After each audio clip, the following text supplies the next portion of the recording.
Oh, sorry. Seeing it's 6 p.m., I'd like to call the May 19th regular meeting of the Kenai City Council to order, and ask that if you're able to please rise and join me in the Pledge of Allegiance.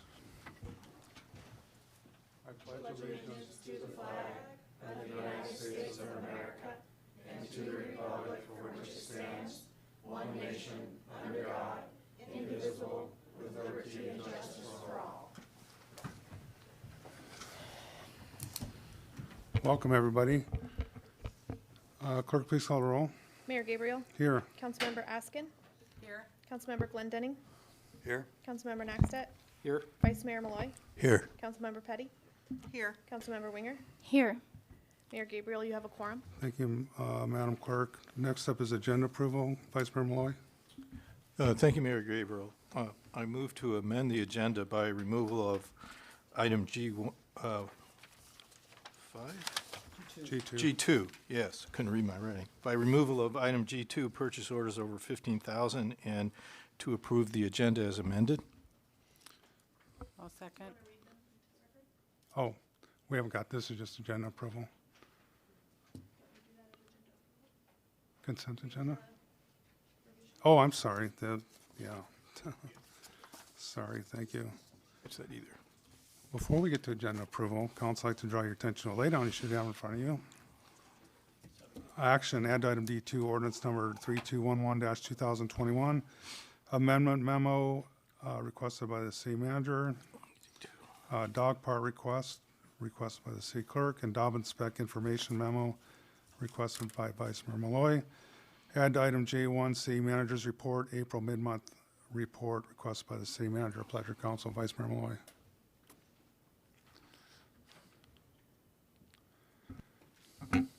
Technical difficulties. Thank you for your patience. Thank you, Mayor Gabriel. I would move to amend the agenda by removal of item G5, purchase orders over 15,000, and to add to the agenda the requested revisions to the agenda and packet listed by the mayor, and to approve the agenda as amended and revised. Was that G2 or G5? G2. G2. Yep, I think it was. Yes. Do I have a second? Possibly I'll unanimous second it. consent? Request unanimous consent. Unanimous consent is requested. Is there any objection? Seeing none, the agenda is approved. Next up, we have the consent agenda. Councilmember Naxtat.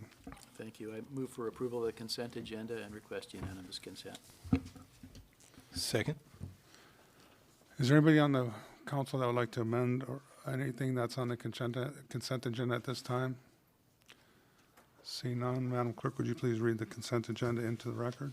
Thank you, Mayor Gabriel. Tonight on your consent agenda, you have approval of the regular meeting minutes from May 5th, 2021. Approval of bills to be ratified brought forth by administration. Introduction of ordinance number 3214-2021, increasing estimated revenues and appropriations in the airport special revenue and the airport snow removal equipment capital project funds to provide supplemental funding for the replacement of the wide area tractor and mower, brought forth by administration with a public hearing on June 2nd.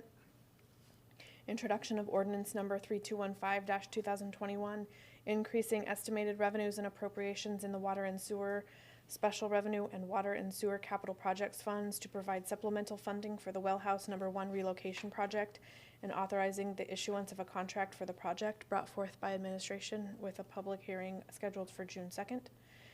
And introduction of ordinance number 3216-2021, increasing estimated revenues and appropriations in the airport special revenue and terminal improvement capital project fund to provide additional local share to the terminal rehabilitation project and to provide funding to install wireless internet service for the public, brought forth by administration with a public hearing on June 2nd. And that is your consent agenda. Thank you, Madam Clerk. Is there anybody from the general public that would like to speak to any item on the consent agenda, which was just read into the record? If you're on Zoom, you can unmute yourself or use the raise hand feature.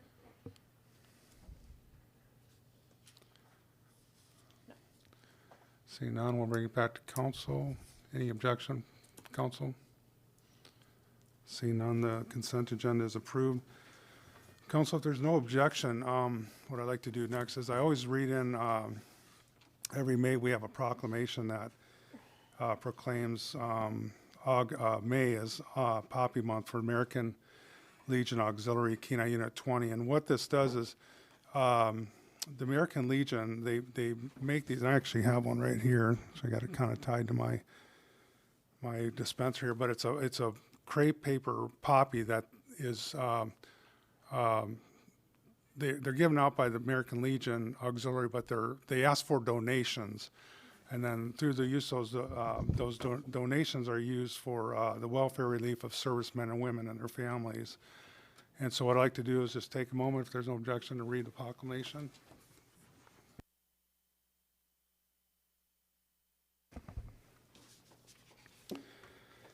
Whereas in 1919, after World War I ended, the poppies bloomed in abundance on the battlefields of France, where many of our men had fallen in battle. A replica of this poppy has become the memorial flower of the American Legion, George H. Plumlee Memorial Post, and American Legion Auxiliary Kenai Unit 20. And whereas the American Legion Auxiliary Kenai Unit 20 has pledged 100% of its proceeds from the distribution of poppies to the designated welfare relief for servicemen and women and their families, and whereas disabled veterans make the memorial poppies from red crepe paper in hospitals and poppy workrooms in 40 states, receiving pay for the more than 25 million poppies made with donations from the distribution of the poppies amounting to more than $2 million each year. Now therefore, I, Brian Gabriel Sr., Mayor of the City of Kenai, do hereby proclaim the month of May 2021 as American Legion Auxiliary Kenai Unit 20 Poppy Month in the City of Kenai, and urge the citizens of Kenai to wear with pride an American Legion poppy, dated this 19th day of December 2021.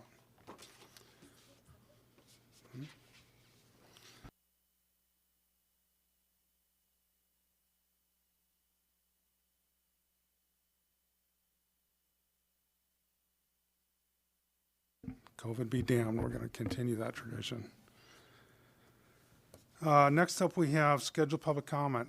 Under that, we have none this evening. Next up, unscheduled public comment. Is there anybody from the general public that would like to address the council at this time on any item that is not on the agenda or agenda? If you're on Zoom, you can't, oh,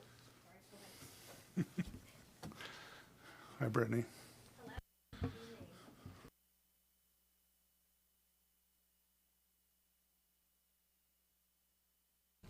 I'm actually not going to be, I'm not going to be speaking on my own behalf. I'm here on behalf of Al Hull. So as I read this is Al Hull. He double, triple booked himself for this evening, and so he requested that I'm here to speak on behalf of him. So, good afternoon. You all know me, Brittany Brown, the Executive Director of the Kenai Chamber, but today I'm here on behalf of Al Hull. I'm sure you know him in various roles in our community, but Al has asked me to speak on his behalf tonight as he has overbooked himself this evening. I'm here as Al to talk about the Dobbins-Beck Dog Park. I, meaning Al, worked on this back in the day when I was Commissioner of the Parks and Rec and had the pleasure of working with some of you on council. You are now in phase 3 of 3, and I believe it's long overdue. Mayor Porter has asked for help, and I agreed to help, and we look forward to the completion of the project. Mayor Porter has included a few talking points that I would like to go over now. I would like to request that funds from the Dobbins-Beck funds be appropriated in the amount of $25,000 to the budget for funding of the Kenai Dog Park. This park has been planned for many years, and we would like to see it come to fruition. The dog park is being requested to raise the necessary funds and to involve the user group to generate those funds. A huge fundraising campaign has begun, and lots of volunteers have come together, but the Dobbins-Beck funds might be needed to accomplish this goal. The property has been cleared by dedicated volunteers and companies providing in-kind services to prepare for its seating. This value is estimated between $15,000 and $20,000. The requested funds would only be expended if the fundraising efforts in place don't meet our goal. The Dobbins-Beck legacy was meant to be for athletic recreation activities. When the donation was made to the city, those types of activities have only been expanded. You could say their intent was for all recreation activities. This is a perfect opportunity for handicapped and senior citizens to get some exercise and socialize, and at the same time exercise their service animals or pets without having to worry about them on a leash. All of this being said, we would greatly appreciate you making this addition to the budget. I also have, if I want to hand this up to somebody, these are some pamphlets that were requested that they be handed out. Okay. Thanks. The second piece to my presentation is. Do you want to take questions as as Al Hall? So I'm actually not going to be taking questions. Okay. He has requested that any questions regarding this be Okay. directed towards him. Again, That you can call seems- the chamber. That and seems then- fair. Yes. So I No can't- further explanation. Okay. So the next piece of this is the Shop Local and Grocery Program Closeout Report.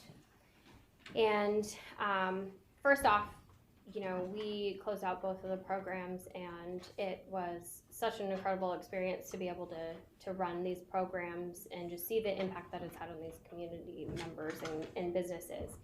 And on May 1st, the Shop Local program concluded, and with the high volume of participants that we had on the last day of the program, we were actually able to use all of the allocated funds for the program. So being that the last day of the program was on a Saturday and the chamber is not open on the weekends currently, the building was closed, but we left the portal, the online portal, open until 5 p.m. on the day that it was supposed to close, which was May 1st. And just allowing for participants to submit their applications until the deadline. The chamber spent 3 days, so that was May 3rd, 4th, and 5th, completing the vouchers for the remaining funds. And after completing the final voucher that exhausted the remaining funds, we actually had 133 approved, we went through all of them, approved submissions that were unable to be funded through the current budget. And this totaled $11,250. So after 14 weeks of the program, we saw roughly 3,380 participants in the Shop Local program, and we paid out $326,500 to 60 local small businesses here in Kenai. And total spending in the city of Kenai outside of this program was roughly $500,000, and that's not including the money that the city had allocated to the program. So following a pandemic and a slow time of year for our businesses, this program was undeniably a benefit to everyone who was involved in it. So through the course of the program, we saw so much support from not only our own community members, but support from the surrounding areas as well. We had people as far as Anchorage and Port Allsworth here participating in the program, and really proud of the hard work that these businesses had put into their own marketing strategy and tactics to increase their sales and also bring in those vouchers back to their business. Climbing out of the hard year that we had, businesses needed the Shop Local program, and it was a great benefit to them, but there was also no doubt that there was a need for individual assistance. Particularly this grocery and necessary household goods program really helped with that, so thank you to the city for doing that. With the inclusion of this program, our community and surrounding community members were able to see or receive the assistance that they needed with getting the food and the necessary household goods that they were in need of. So on April 30th, we paid out the final funds remaining in the grocery program, on May 10th, we had done that and finished it up. And after reviewing the data that came from the participants in the program, we found that roughly 27.9% of the total participants were from the city of Kenai for the program, while the others were from surrounding communities on the Kenai Peninsula, such as Anchor Point, Anchorage, Clam Gulch, Homer, Kasilof, Nikiski, Moose Pass, Seward, Soldana, and Sterling.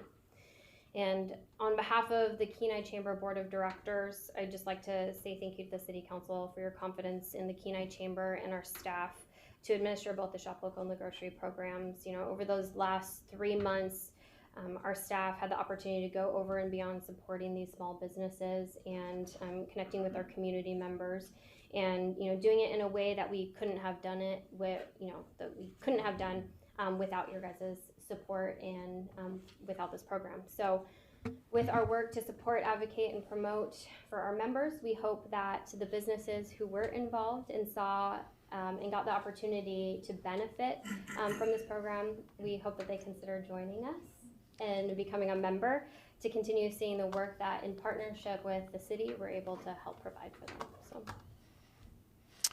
Thank you, Ms. Brown. Is there any questions of Ms. Brown? Councilmember Winger. Yes, I just wanted to say thank you, and thank you to your staff. I know this wasn't an easy program to administer. I know you guys had kind of some little bumps in the roads, but you guys overcame that, and you guys did a great job on this. So just thank you. And I have followed your page and noticed that you have gotten some new memberships. So I'm hoping this kind of helped kickstart the memberships for you guys. And just really wanted to say thank you. thank you. We have seen, the support also for the chamber. As most of you know, we have our annual fundraiser coming up this weekend, and we've had a lot of support from these businesses wanting to give back to the chamber in donations or auction items. Just feeling the love that they received, they wanted to give back. So that's been a big blessing to us as well. Any other questions? Any other questions of Ms. Brown? Oh, Councilmember Glendenning. Yeah, over here in the peanut gallery. Yeah, again, just thank you for your, thorough and imaginative administration of this program. I know it was challenging. I mean, I came over there one time, there's people out the door, okay? But usually when the phone rings and someone answers, it's, sometimes, it may be a difficult situation or something that, you have to put a little work into, okay? All of the phone calls regarding these two programs were overwhelmingly positive and grateful and just appreciative of the efforts of the city and the Chamber of Commerce for putting out this amount of money in this thoughtful way at that time of the year. Just wonderful. Thank you. Any other questions of Ms. Brown? Thank you, and I got to say, I really appreciate the updates. You've been keeping us well informed through this whole program, which has been very helpful and much appreciated. Of course.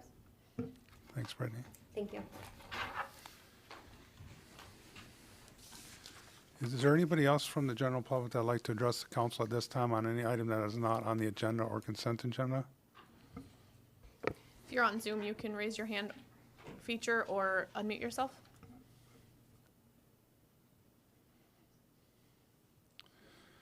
Seeing none, we'll move to public hearings. First up on our item D1, we have ordinance number 3210-2021, amending Kenai Municipal Code sections 23.25.020, pay plan and adoption, 23.55.020, compensation structure by grade for employees in the classified service, 23.55.050, hourly rates, removing the appended salary schedule from the city's code of ordinance to allow for adoption of the salary schedule through the ordinance, adopting a budget for the following year, fiscal year, or by resolution. And there's a clerk's note here that at the May 5th meeting, this ordinance was postponed to this meeting. A motion to enact is on the floor, and if you'll recall, we postponed, as the clerk noted, but there's also a substitute in there, so Vice Mayor Malloy. Thank you, Mayor Gabriel. Move to amend ordinance number 3210-2021 by substitute ordinance number 3210-2021. Second. Is there any objection to the motion to move the substitute? Seeing none, we now have the substitute before us to consider. Comments from council? Discussion? Seeing none, clerk, please call the roll. Oh, yeah, I guess we could, since this was already done for. Since this is a substitute, I guess we will open up for public hearing. Is there anybody that would like to speak to substitute ordinance number 3210-2021? If you're on Zoom, you can use the raise hand feature or unmute yourself. Seeing none, we'll bring it back to council discussion. Comments from council? Seeing none, clerk, please call the roll. Mayor Gabriel? Yes. Councilmember Askin? Yes. Councilmember Glendenning? Yes. Councilmember Naxtat? Yes. Vice Mayor Malloy? Yes. Councilmember Petty? Yes. Councilmember Winger? Yes. Motion passes. Thank you, Madam Clerk. Next up, we have ordinance number 3211-2021, adopting the annual budget for the fiscal year commencing July 1st, 2021 and ending June 30th, 2022, and committing $4,898,000 of the general fund balance for future capital improvements. We'll note that there's a recommended substitute ordinance accompanying this. Councilmember Naxton. Thank you. I move to enact ordinance 3211-2021. Second? Is there anybody from the general public that'd like to speak to ordinance number 3211-2021? Anyone on Zoom can use the raise hand feature or unmute yourself. And just for clarification, it would be prudent at this point if you'd like to comment on the substitute ordinance to do that at this time. Seeing none, we'll bring it back to council. Councilmember Naxton. Thank you, Mayor Gabriel. I move to amend ordinance 3211-2021 by enacting ordinance, or substitute ordinance 3211-2021. Second? Any discussion on the moving of the substitute? Is there any objection?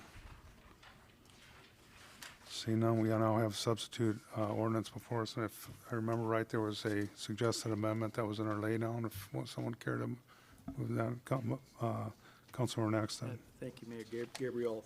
Page 2 of our packet, there's a requested amendment from Terry Eubank, and I'll go ahead and read it into the record. I move to amend substitute ordinance 3211-2021 by amending section 5 and deleting the number 1 as the range for the recreation center worker and replacing it with 3. Second? Any discussion on the amendment? Request unanimous consent. Unanimous consent was requested. Is there any objection? Seeing none, we now have substitute ordinance number 3211-2021 as amended before us. Councilmember Glendenning. Yes, thank you, Mayor Gabriel.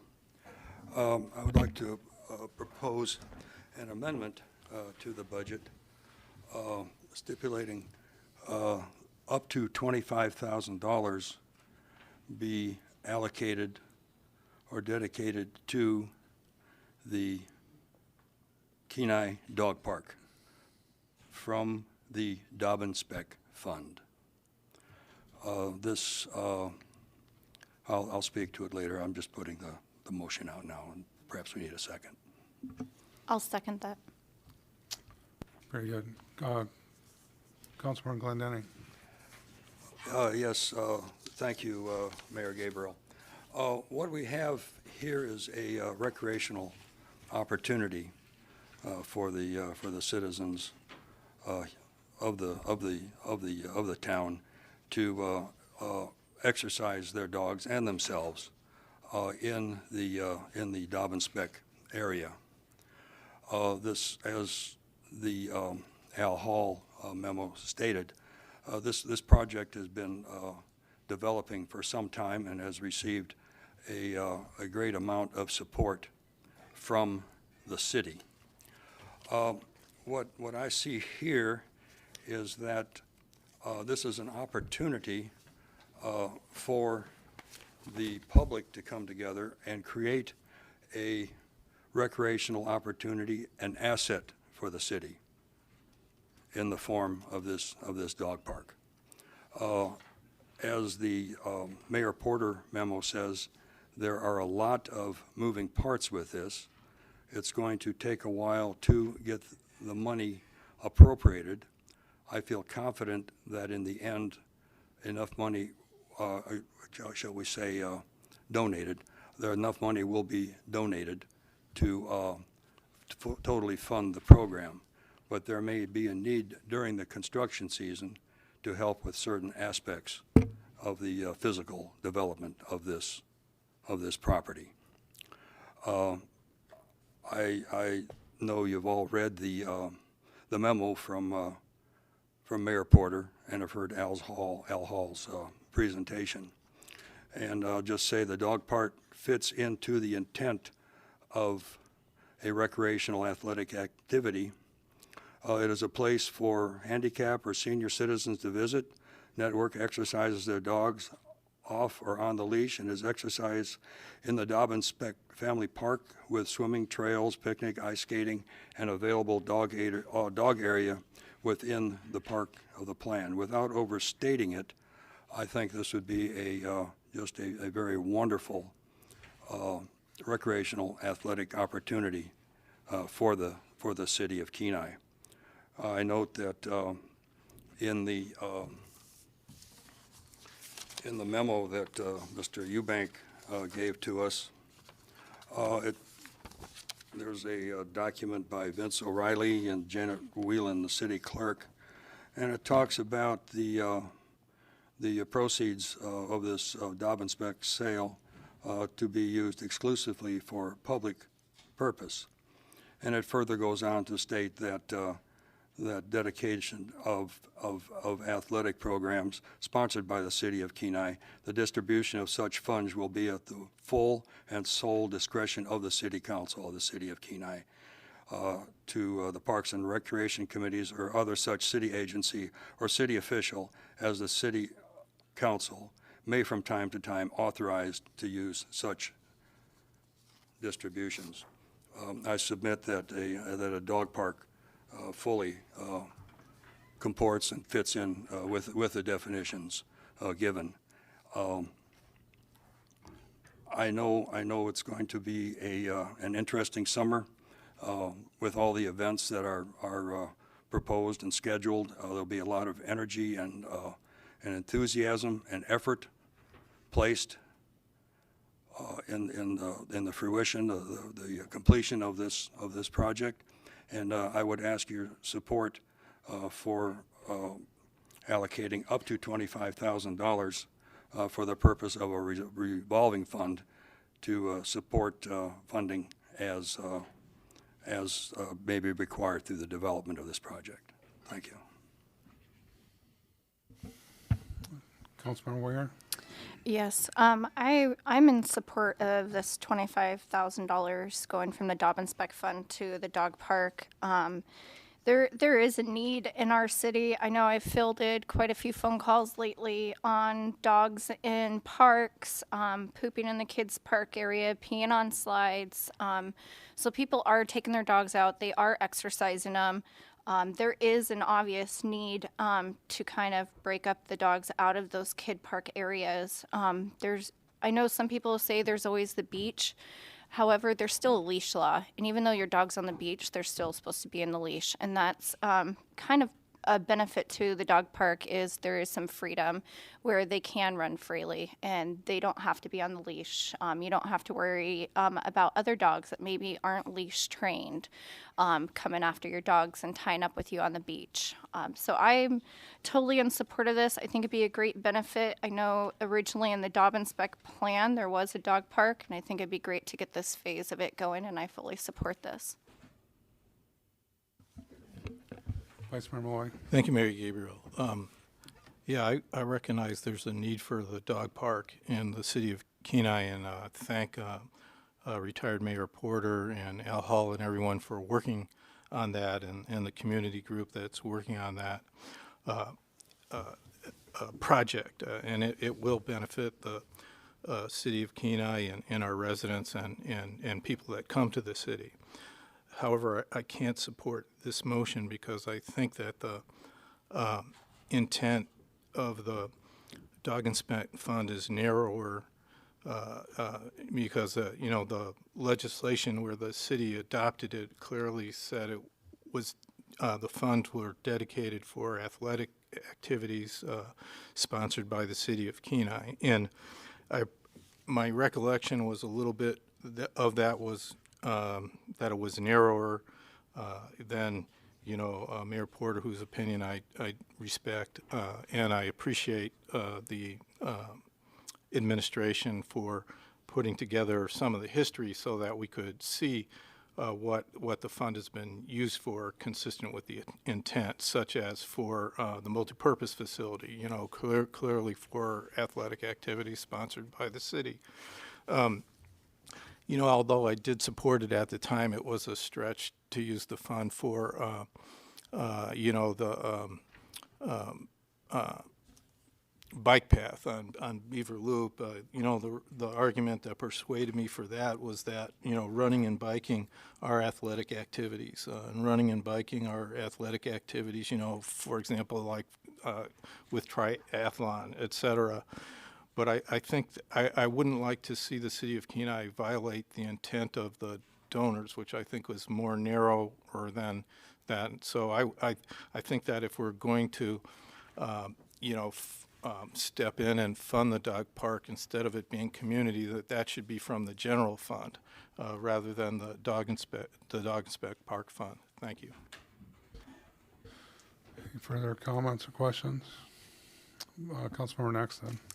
I have a couple of questions, and it could be for Terry, since you put the memo together through the city manager. One, Mr. Glendenning referred to this as a revolving fund. I don't know what that means, or that was not intended, but I guess I wanted to know how the money would, if the money is set aside for a potential use, when might that know when the potential use is? I mean, they're gathering funds. The group is for the development of this park, and so at what time would the money kick in if this were to pass?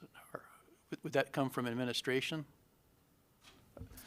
I'm not sure when what initializes this, the use of the money. Mr. Ostrander. Thank you, Mayor Gabriel, Councilmember Naxted. It would have to be administrative, I would guess, and I'm not sure if Terry can provide some insight on how he thinks that might work. Just so I clearly understand your question, if the money was set aside, when would administration know it was appropriate to utilize those funds towards the dog park? Yeah, I didn't put it very eloquently, but I think that was the intent for Mr. Glendenning, was that he felt that enough money was going to be donated to build the whole thing, and the money might not be needed, but it could be. So, at what point? Well, thank you. Through the mayor, Councilmember Nexted, I'll take a stab at it. I would speculate if the money were set aside that the folks that were pursuing the dog park, if they felt that there was something that they needed to get done and they didn't have sufficient funds for that at the time, they would ask for the city to provide the funds necessary to do it. For example, if they didn't have enough funds to construct the fence when they wanted to, this is summer, they would likely ask for the city to provide those funds to them. It is possible that after that point, they might continue to fundraise and eventually fundraise enough to replace those monies that the city provided. But I would anticipate that as they indicated that they needed funds and they didn't have sufficient funds at the time, that they would request the city and we provide them. And then, if it's okay, we'd appropriate that through a resolution, correct? I mean, the money's there, we'd have to specifically. Mr. Ostrander. Through the mayor, Councilmember Naxted, it would be appropriated through the budget, so we could spend out of that, and Terry can correct me if I'm wrong in this, but we'd be able to spend out of that as a line item for the dog park. So within our procurement code, we could purchase materials or services, and if they didn't exceed, and in this case they would not need to come back to the council for approval through a resolution. So just for quickly, Councilmember Glendenning, I assume what you're meaning here is this is sort of stopgap funding to get the project going with the intention of payment. Exactly. Councilmember Glendenning. Yes, sir. That's exactly what it is. The term revolving fund is a word of art that just means that there's a sum of money that is available for specific and certain qualified draws from that fund. It also says in this document that I quoted from is that distribution of such funds shall be at the full and sole discretion of the city council, the city Kenai, Alaska, to the Parks and Recs Commission or other such city agency or city official as the city council from time to time may authorize such distributions. In other words, it would be under the full control and observation, and the distribution authority would rest with City Manager Ostrander or his designee. It would say it's going to be a concerted, coordinated effort. This is this is an asset that is being developed for the city of Kenai. The city of Kenai will have this in their inventory of parks and recreation when this dog park is completed and goes online. Just for clarification, probably for Mr. Eubank, is there anything more you would need to, for direction if this passed? I think you kind of understand where it's going, but I just think legislatively, if you're something that you would like to see it, anything to add to that to, maybe fit your financial model for this would be helpful. And I'll give you a chance to think about that as we further discuss. Councilmember Glendenning. Yeah, just a thought.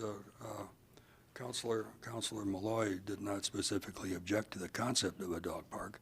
He just thought that there might be another source of funding. Would the general fund be more flexible and available for a revolving fund that money could be drawn and then replaced into the general fund? Would that be more flexible and effective? Well, I think means? right now we need to discuss the motion on the floor, which is the Dobbins-Spec funding. Okay, I'm just raising the question because we could have an amendment now. Let me shed some light Amendment on to here. the amendment. Mr. Ostrander. Thank you, Mayor Gable. I guess administration would want clarification, if the expectation of the council was that this is a true revolving fund where the money that was withdrawn and utilized for the dog park, the expectation that it would be replenished at some point in the future, we need to make sure we understood that, because as I understand it right now, the money would be appropriated, could be utilized. If they fundraise sufficiently, it would be a revolving fund where it would be replenished. But if they do not have sufficient fundraising, there would not be a replenishment of that account. That's what I understand it now. But if your expectation is that it's a true revolving fund, that the expectation would be fully replenished, the administration would need to know that as well. Yes, I use the term revolving fund in that it would be like your checking account. You would add, you would subtract, you would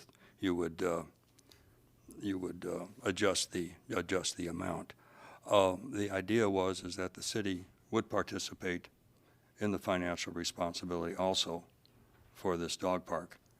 However, the expectation, the promise and expectation, and I think realistically, the result of the fundraising will mean that the city ultimately will not have to commit a significant amount of money from the general fund.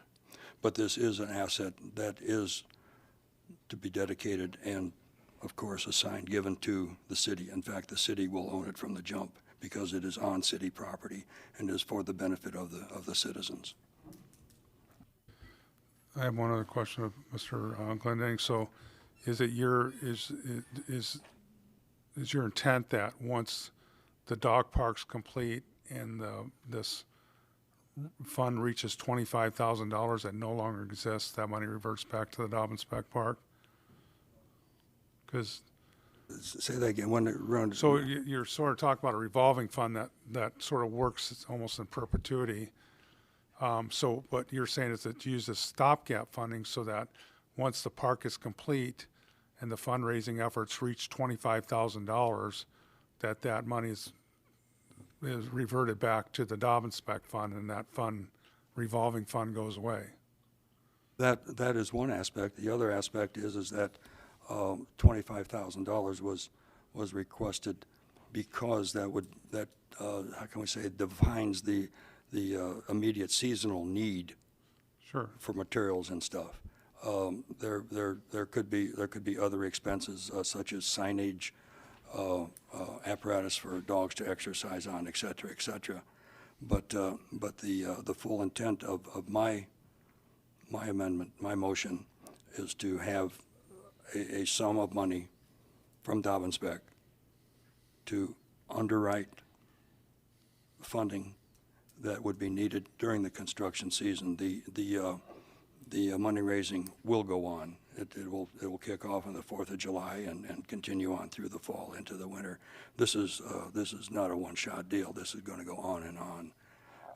There'll be, I'm sure, other requests, good ideas for apparatus to be added to the dog park, and that, of course, would be the decisions for those implements for those activities would ultimately rest with Parks and Rec and city management. The dog park people would just request. Councilmember Winger? Yeah, I would just like to point out that there has been work done for in-kind services, as noted in the email by Ms. Porter, probably valued at 15 to 20,000. So that already shows the buy-in from them in that work. I'm a little confused on how something built in the Dobbins-Beck area, part of the Dobbins-Beck plan, wouldn't be eligible for Dobbins-Beck money. So that really, truly wouldn't make any sense to me. So that's just one issue I have with that. If it's being built in Dobbins-Beck, you would think it would be eligible for those funds. Vice Mayor Malloy? Thank you. To kind of answer Councilmember Glenn Denny's kind of query, I don't support using the Dobbins-Beck fund as a source of funds because I think it's supposed to be funding athletic activities, and I think it is if we're going to take it on as an obligation of the city, it should be a general fund obligation. And to answer Councilmember Winger, I guess I would ask the city attorney, what his opinion would be regarding whether the Dobbins-Beck fund is, it would be outside the language of what's dedicated in the Dobbins-Beck fund. Mr. Bloom? Thank you, Mayor Gabriel, Councilmember Malloy. Just a plain reading of the language of the letter from the attorney representing the Dobbins-Becks and the minutes from the meeting when the resolution was passed and the language of the resolution itself, it limits it to athletic activities. While Mayor Porter's letter referenced recreational activities and there was testimony that seemed to suggest that recreational activities were fine, the language itself in the resolution that accepts the land and royalties does limit it to athletic activities. Whether a dog park would be considered an athletic activity sponsored by the city, I think that the resolution itself, as well as the language from the attorney representing the Dobbins-Becks, leaves that up to the sole discretion of the council. I don't think a dog park is an athletic activity, but that on the other hand is I don't think there's a clear remedy for violating it other than the way it was set up. There's not a reverter clause in any of the deeds or anything like that. So if you were to violate the intent, I'm not sure there's a strong remedy in place. Thank you. Any further discussion? I guess where I'm at with it, I do appreciate the information, the backup information from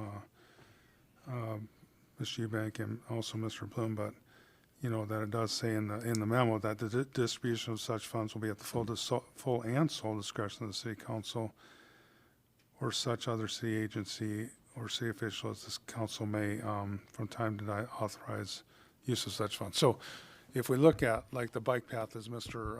or Vice Mayor Malloy pointed out, we had made in fact, the last allocation of this fund was for the cost share for the bike path from Keenespur to Beaver Loop. And you could argue, well, it's not really for activities, but we can hold the Keene River Marathon on that thing. We can hold the races and things like that. And there is an inclusion of what monies have been, that's been used to spend that. And, one was like a exercise bike. Well, an exercise bike sits there until someone gets on and exercises. So could you say that's an athletic activity?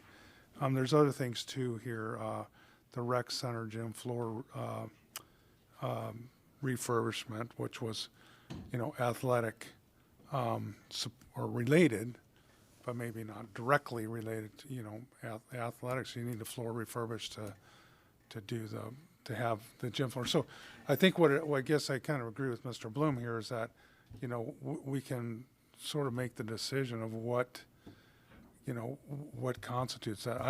I guess where I'm a little bit okay with it, I understand your point, Vice President Malone, but I guess where I'm a little more confident with it is the fact that there is an intention to maybe pay that back, or to make this a fund that actually pays back into the fund and makes it whole. So you could sort of make the argument that wasn't spot on.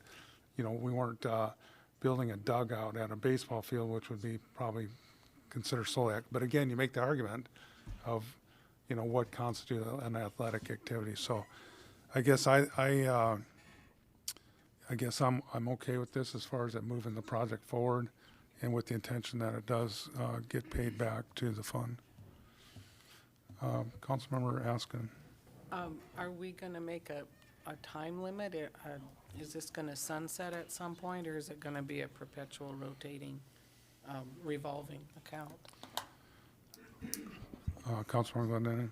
Yeah, the idea is that it will be for the construction of the physical plant. Okay, and then at such time we have the dedication, the ribbon cutting, then the construction is over. Okay, and the funds will be adjudicated. But there will be, I just read, in social media and memos and stuff, money is coming in now for this. And I think we've put a fine enough pencil on it that we have an idea of true costs for the main appurtenances of this project. Councilmember Axton. I move to amend the motion for the monies to be available for fiscal year '22. Okay. Is there a second? Second. Okay. So we're talking. Councilmember Axton, do you want to explain that? Well, I heard what Councilmember Askin said, and, the dog park it's like an airport or anything else, it'll never be done. So the money will be there. And it's for the construction, and I think we've got this year and through the middle of July next year. I suppose we could extend it at that point, but if we were to move this forward, but I think that seems like a reasonable time frame if we were to do it. So just for clarification, that they expend it or get replaced by 2022? Well, those could be further sideboards. I suppose that the money would be available for the fiscal year '22 through July of next year.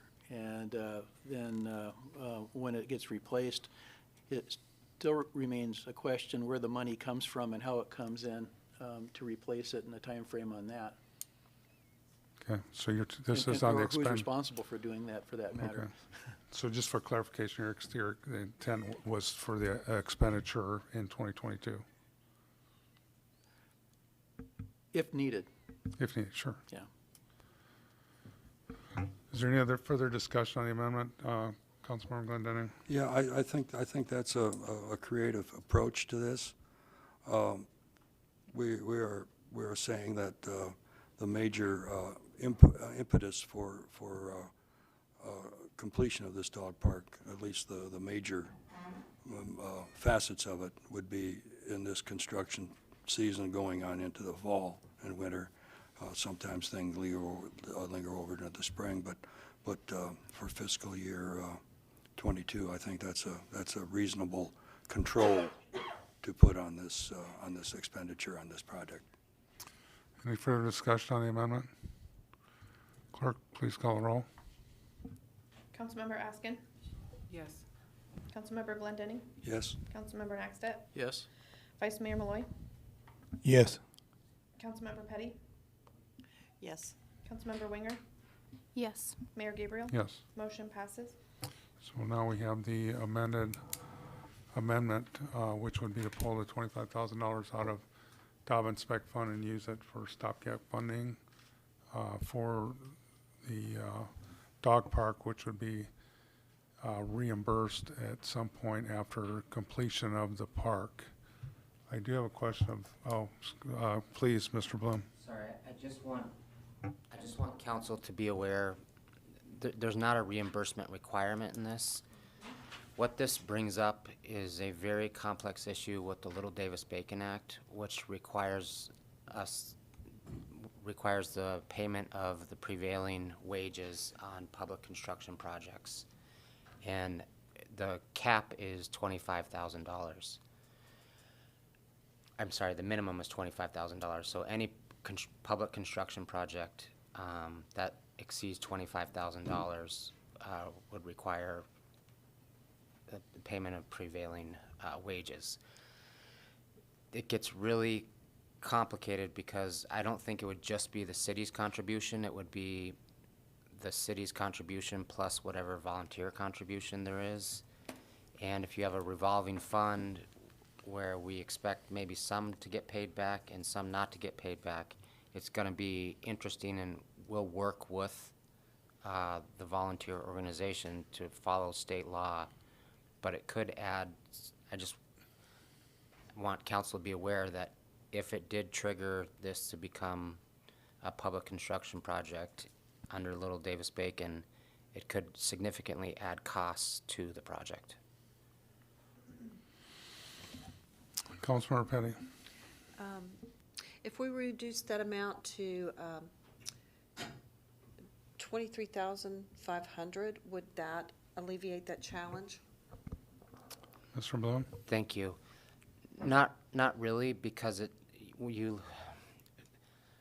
there's not clear guidance on this. It's going to fall back on case law as to what has been considered a public construction project in the past and what hasn't. You looked at various factors like how much of the funding is government, is it going to be owned by the government afterwards? So without knowing how much was put into it already, or how much in excess of 25,000 might be put into it before it's completed, it's going to be hard to tell. I'm not saying that's it's not a reason not to do it. I just want council to be aware that it could add costs, and we'll work with the organization to make sure that we follow state law. I just want council to be aware of that issue.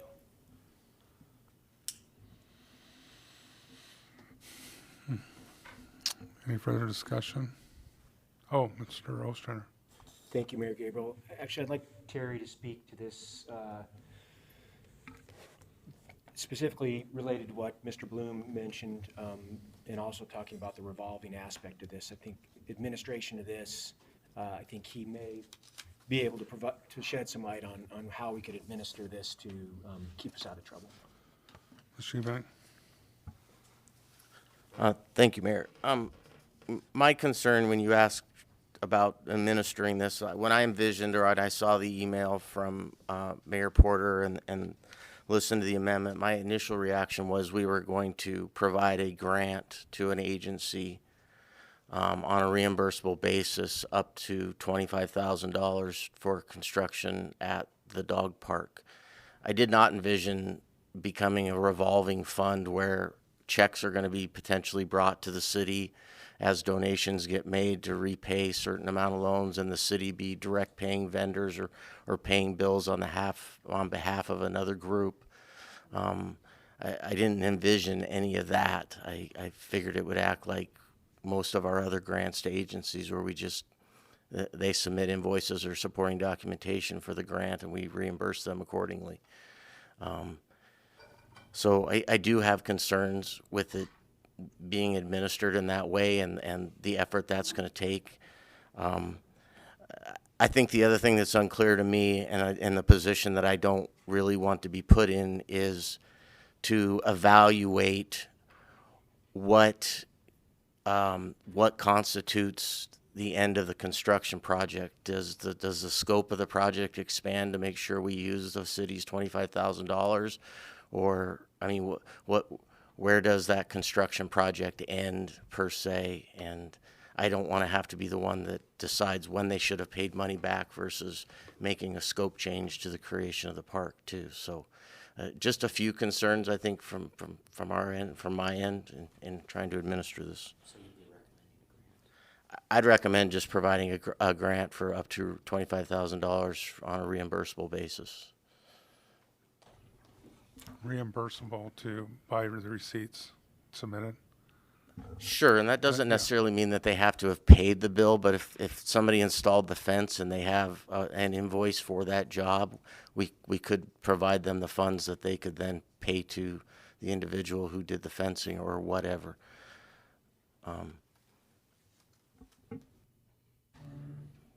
Thank you. Any further discussion? Councilmember Naxton. Yeah, having some difficulties with this one because it may not go the way that Terry is describing. Our city attorney, who I respect, says that the money isn't necessarily appropriate for this type of use. It's not an athletic, if that's what I understood. I think that concurs with what Mr. Bob here said, Malloy. And I guess I had always figured that with this dog park, which I do support, that the council would support it with funds at the necessary time down the road as it comes. And certainly whether or not the money is needed or not will be known, a few weeks in advance for an ordinance to come forward, whether it comes out of the general fund, the Dobbins Spec Fund, or something else. What also concerns me, I suppose, in funding this revolving fund out there, or just having the money out there available, is that this is a public initiated project. The Parks and Rec has helped, with some of the coordinating, but the public has coordinated and done the work, and we made sure that it's consistent with what we want and all of that. And I like to see that continue. And I think doing that also helps with fundraising. I think if I knew that there was a chunk of money that the city was going to put in there, I'd be less likely to donate money to that. If I felt that it was continuing as a public initiated process, I think I'll donate money to it. I know I will, but I think that maybe now isn't the time to appropriate the funds for this, whatever account it may come from. Councilmember Glendenning. Yes, the money can be appropriated. It doesn't have to be spent. It is just an earmark that it is available. In the ideal world, donations and grants will come in, and the city will never have to be approached for assistance to, say, complete a certain facet of this construction project in a timely manner. I don't see it as being a problem at all. It could be in the verbiage, the words that we use, but the idea that should there be almost like a construction loan for a house. Okay, you may use it, you may not use all of it. You may have your brother-in-law come over and install the plumbing on a weekend. What it does, it provides a venue, an avenue, a means for success for this project. If certain material has to be purchased instead of donated, then we can step out in faith and say, okay, at a certain point in time, we will need this material on site so we can complete the construction phase of it in a timely manner within the season. and this is all in the management of it. It's all in the coordination between the dog park people. I think is emblematic of Mayor Porter's efforts, and certainly the memo, as I saw it, says the Parks and Rec Commission or other agency of city officials may, from time to time, authorize use of such distribution. So it's there, it's available. The pattern is set.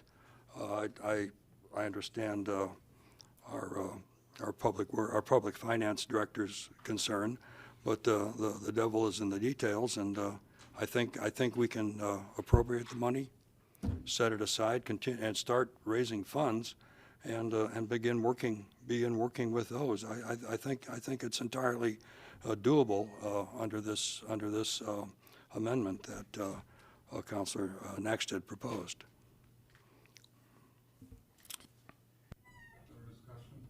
Oops, further discussion? Councilmember Knox? Oh, I'm sorry. Go on. Pardon me? Go ahead. Okay, I guess I'm always getting into the nuts and bolts of how these things work, and so I think that if I was a group, the dog park, I would probably come and use that money. I'd probably have a receipt for it right off the bat, the whole shoot and match. That's probably what I would do. Why wait, and start with that? So I just kind of wonder if there shouldn't be a higher threshold of fundraising or other things done before they could bring receipts to the city. Because I think having this extended out, it's just not going to happen. They're going to spend it before August. What would you suggest the threshold be? $5,000? All right, yeah. Mr. Eubank? Thank you, Mr. Mayor. I just wanted to propose maybe a friendly amendment just to put this into kind of ordinance and budget terms so that Jamie and I can make these changes. I would propose adding this to the amendment that's out there, is amending the proposed FY22 budget to increase the general fund legislative grants to other agencies by $25,000 utilizing restricted fund balance, and further amend substitute ordinance 3211-2021 by amending section 2, the general fund total which is $19,083,063 to $19,108,063, and amending the total all funds from $36,415,773 to $36,440,773. Can someone just say so moved? Or does that have to come from the body, I suppose? Does that have to come from the body? I would like for that not to be a friendly amendment, please. If that's the direction that you guys want to go, I think that we should vote what's on the floor down and make that Okay. motion. And I'm okay with writing Terry's motion, and somebody can say so moved, and we can get it from Terry. He clearly has it written down, but. Okay, yeah, because it needs to come from the body, so, first of all, let's take action on what we have on the floor right now. Vice Mayor Malloy? Yeah, so I would just, my only other comment would be, from what I heard, then we would be undertaking it as an obligation of the general fund, which I could support, as opposed to the Dobbin Spec Fund. Thank you. I think I caught restricted funds, is that correct, Mr. Eubank? Yeah, Mr. Mayor, Councilmember Moy, that, it would be in the general funds, that's where the appropriation would be made, but the funding source is restricted fund balance. And the only restricted fund balance we have right now on the books is the Dobbin Spec funds, so. Thank you. Any further discussion on the motion on the floor of Councilmember Glendening? Yeah, so by voting this down, that clears the decks for, Correct. okay, thank you. I guess you could just withdraw your amendment. Well, we've got an amendment to the amendment. Yeah. Yeah, so We just have to vote this down. Any further discussion? Clerk, please call the roll. Councilmember Glendenning, No. Councilmember Naxtet, No. Vice Mayor Malloy, No. Councilmember Petty, No. Councilmember Winger, No. Mayor Gabriel, No. Councilmember Askin. No. Motion fails. Okay. Maybe if we can get, do you have that jotted down, Mr. Eubank? Yeah, thank you, Mr. Mayor. Could we take a quick Yeah. Eddie's? I want to make sure we incorporate Councilmember Naxted's amendment to Yeah, the I was last gonna- one I was into gonna this suggest so that that. all of that gets in here. Okay, very good. Let's take a 5-minute Eddie's.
Terry's reading it.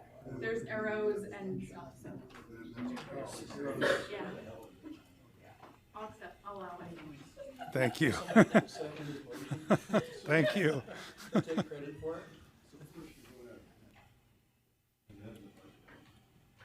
Yes, yeah. Yes. Okay, very good. Let's call our meeting back to order, and there's no objection from the body. Mr. Eubank will be reading the proposed amendment. Then another council member can so move that amendment afterwards. Mr. Eubank.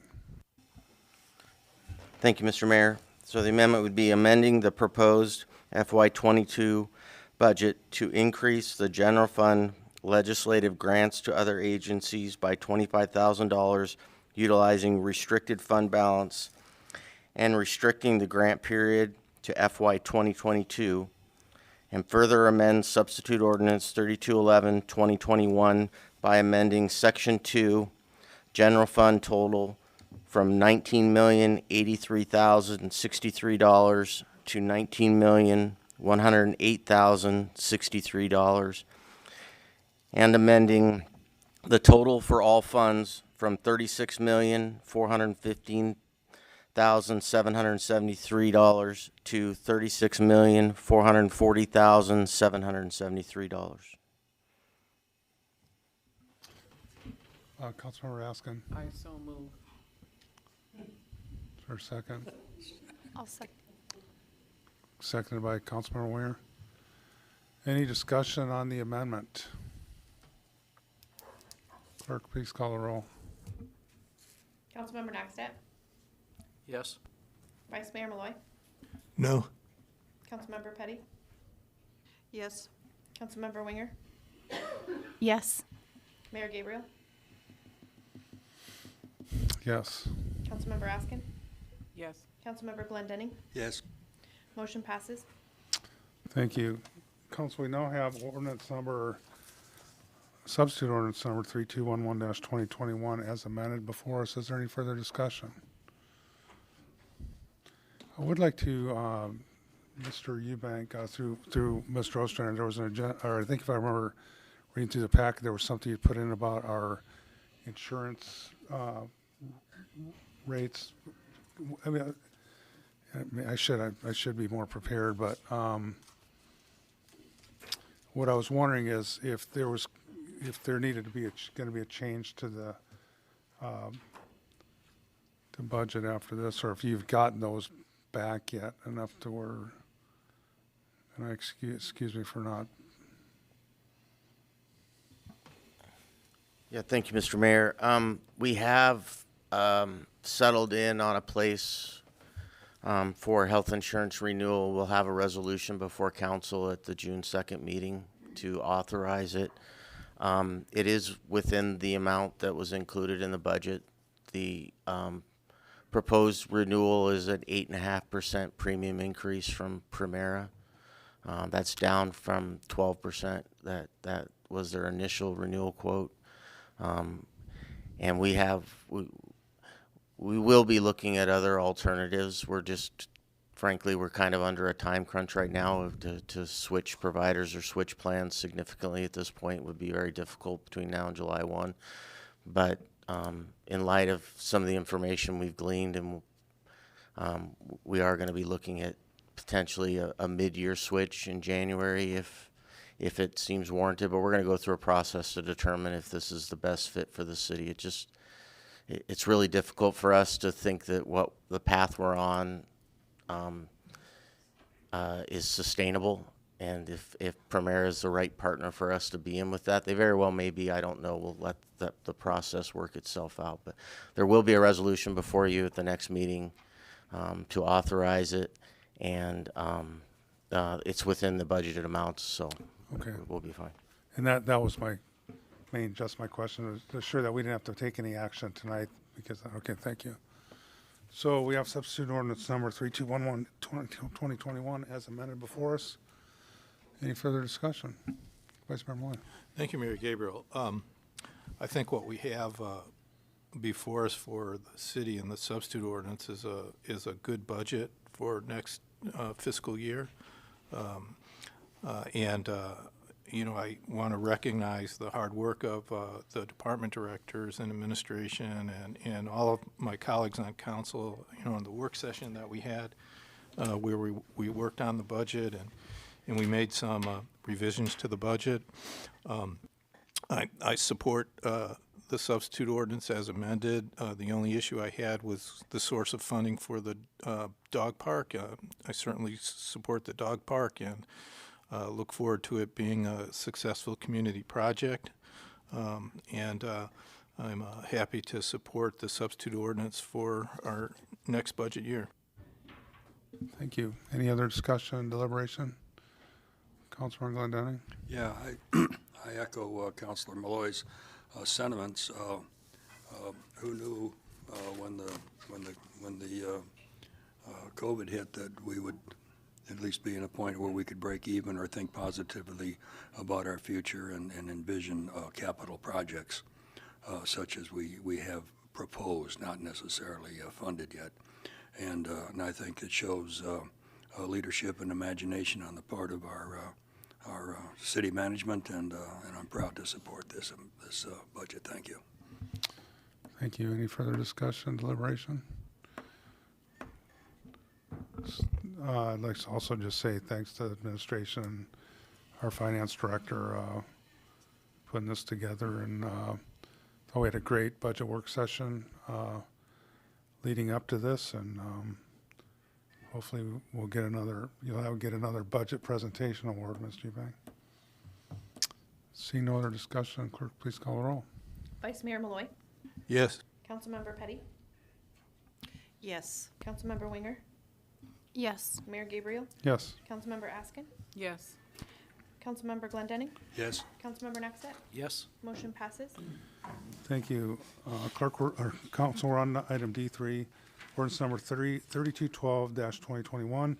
That's increasing estimated revenues and appropriations in airport fund, airfield, and administration departments for expenditures in excess of budgeted amounts related to additional temporary hours and overtime hours needed for winter snow removal activity and leave cash in amounts in excess of budgeted amounts caused by employee retirement. Pleasure, Council. Councilmember Nexton. Thank you. I move to enact ordinance the 3212-2020. I'll second it. Is there anybody from the general public who'd like to speak to ordinance number 3212-2021? If you're on Zoom, you can unmute or use the raise hand feature. Thank you. Bring it back to council. Comments, deliberation from council. Seeing none, clerk, please call the roll. Councilmember Petty. Yes. Councilmember Winger. Yes. Mayor Gabriel. Yes. Councilmember Askin. Yes. Councilmember Glendenning. Yes. Councilmember Nextet. Yes. Vice Mayor Malloy. Yes. Motion passes. Next up, D4, ordinance number 13-2021, increasing revenues and appropriations in the general airport, water and sewer, and senior citizen fund for city employee COVID-19 resilience pay and authorizing payments to employees on a retroactive monthly basis. Pleasure, council. Councilmember Winger. Yes, thank you. I would like to talk about this and why Let's move it first, okay? Okay, sorry. I'd like to make a motion to move 3213-2021. Second. Okay, and is there anybody from the general public who'd like to speak to ordinance number 3213-2021? If you're on Zoom, you can unmute yourself or use the raise hand feature.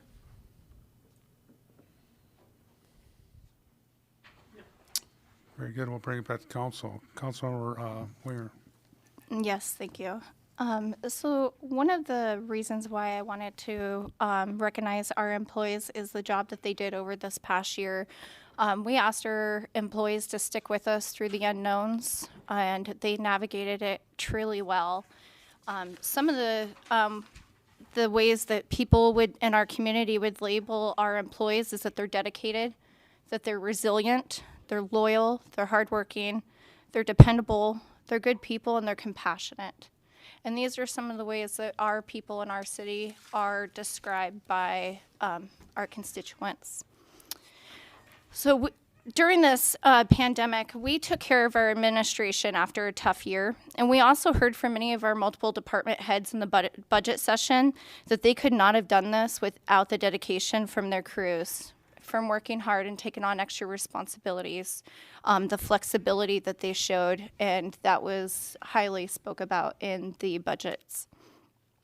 This resilience bonus is more than just a job or getting a paycheck. It's about appreciating our amazing employees, the boots on the ground that kept our services going during this unknown. I would like to say thank you. Thank you for sticking with us. Thank you for working hard and all your dedication to providing the top-notch services, even in those unknown. You guys did a great job. I see a lot of value in offering this to our employees. Right now, we've are moving to do a $175 a month payment over a 13-month period, and that breaks down to about $1 an hour raise in that last 13 months. And I think that when you break that down, $1 for what we asked of our people is a small price. We've asked them to do extra responsibilities, and we asked them to risk their health, and not just their health, but the health of their families. And through this all, I just want to say we wouldn't be as valuable without our people, our boots on the ground, and I would like to thank them for their hard work and dedication to the city, for their quality work that they put in, their great attitudes that they demonstrated. And again, I just can't thank our employees enough, and I would hope that council would support this and show our employees how valuable they are. Any further discussion? Councilmember Glendenning. Yes, I would like to echo the sentiments from Councilor Winger. I've noticed that during this trying time that we've been through, I've noticed that the city employees and department heads, everybody involved with the operations and machinations of the city, were faithful, were infallible in their dedication to their work. I saw that people stepped up and would be willing to be cross-trained, would go to other jobs, would be able to show flexibility and resiliency, and I'm just proud to have been a part of it, and I just want to recognize their efforts in a positive, demonstrable way. Thank you. Any further, Councilmember next then? Yeah, I want to say that, I think we all appreciate city employees, and the city employees are not our employees. They're Paul's employees, by the way. Paul's our employee, and as the clerk and the city attorney are. And as the employer, basically the manager, the city manager here, he made sure that no regular employee, full-time or half-time, were laid off. Nobody lost any funds. Even some of those folks had to, unfortunately, had to maybe go home for a while and do things, but they also were behind locked doors and safe and protected. I think all of us in the city, all of us in the country, and pretty much the world, we're all in the same sort of boat here together, trying to pull through all of this. And naturally, all of us have some stress and whatnot. And and city employees are appreciated for what they did, but I think that essentially it's kind of a poor public policy to kind of a divide between the taxpayers taking taxpayers' funds, people that are going through the same thing they're outside the walls of the building here, and using those funds for for this purpose and not for everybody else. I think if I was on the other listening in or outside of these walls, I would feel the same way, that everybody was taken care of. Everybody had a life jacket. Everybody had a life raft, and they're still here, and they were taken care of very well by the city manager. And I think it's time just to move on. So I will not be supporting this. Councilmember Petty. Yes, I have great appreciation for all the employees through this period of time. I have great appreciation for all the taxpayers who continue to pay their taxes so that the doors of the city could stay open. But part of the departments were closed and were not available for the public because of different constraints during that period of time. Currently, we have 135 employees, and in the time frame of COVID, there were 193 employees that were eligible for their COVID-19 leave. When the CARES Act was put in place, part of that provision was to give each and every city employee 2 weeks of leave if they were affected by COVID, which covered their all of their expenses and their pay. However, the city was gracious enough and extended that leave for another 4 weeks. So all the city employees here had 6 weeks leave pay if they had been affected by COVID. There were 95 employees that utilized that COVID-19 leave opportunity. There were 6,595 hours of COVID leave paid by the city. And that included pay and benefits, which did not exclude their vacation time and their personal leave time that the city pays that's part of their compensation. And so during that period of time, that 6,598 hours that was paid out, the dollar value of that was $319,000 that was provided for the employees to keep them safe. The city also provided work-at-home opportunities. The library was closed. The senior citizens senior center was closed. The rec center was closed. And so we worked very hard as a city, and the city manager worked very hard to make sure that the city employees were kept very, very safe. And so they were deemed as necessary, so no one lost their jobs. However, there were a great number of city citizens that did not have that luxury of that category of being considered essential. So with this understanding that I just read and shared with everyone for the public record, I will not be in support of this, even though I highly value all the contributions that the city employees put forth during this period of time. I also appreciate the fortitude and resilience of the taxpayers and constituents and members of the city who did lose their jobs and have been resilient and are still here with us. So I will not be supporting this. Thank you. Thank you. Further discussion? Vice Mayor Malloy. Thank you, Mayor Gabriel. This is a difficult policy decision to make, like many others that we make. I appreciate the work that Councilmember Wenger and Glendenning put into this.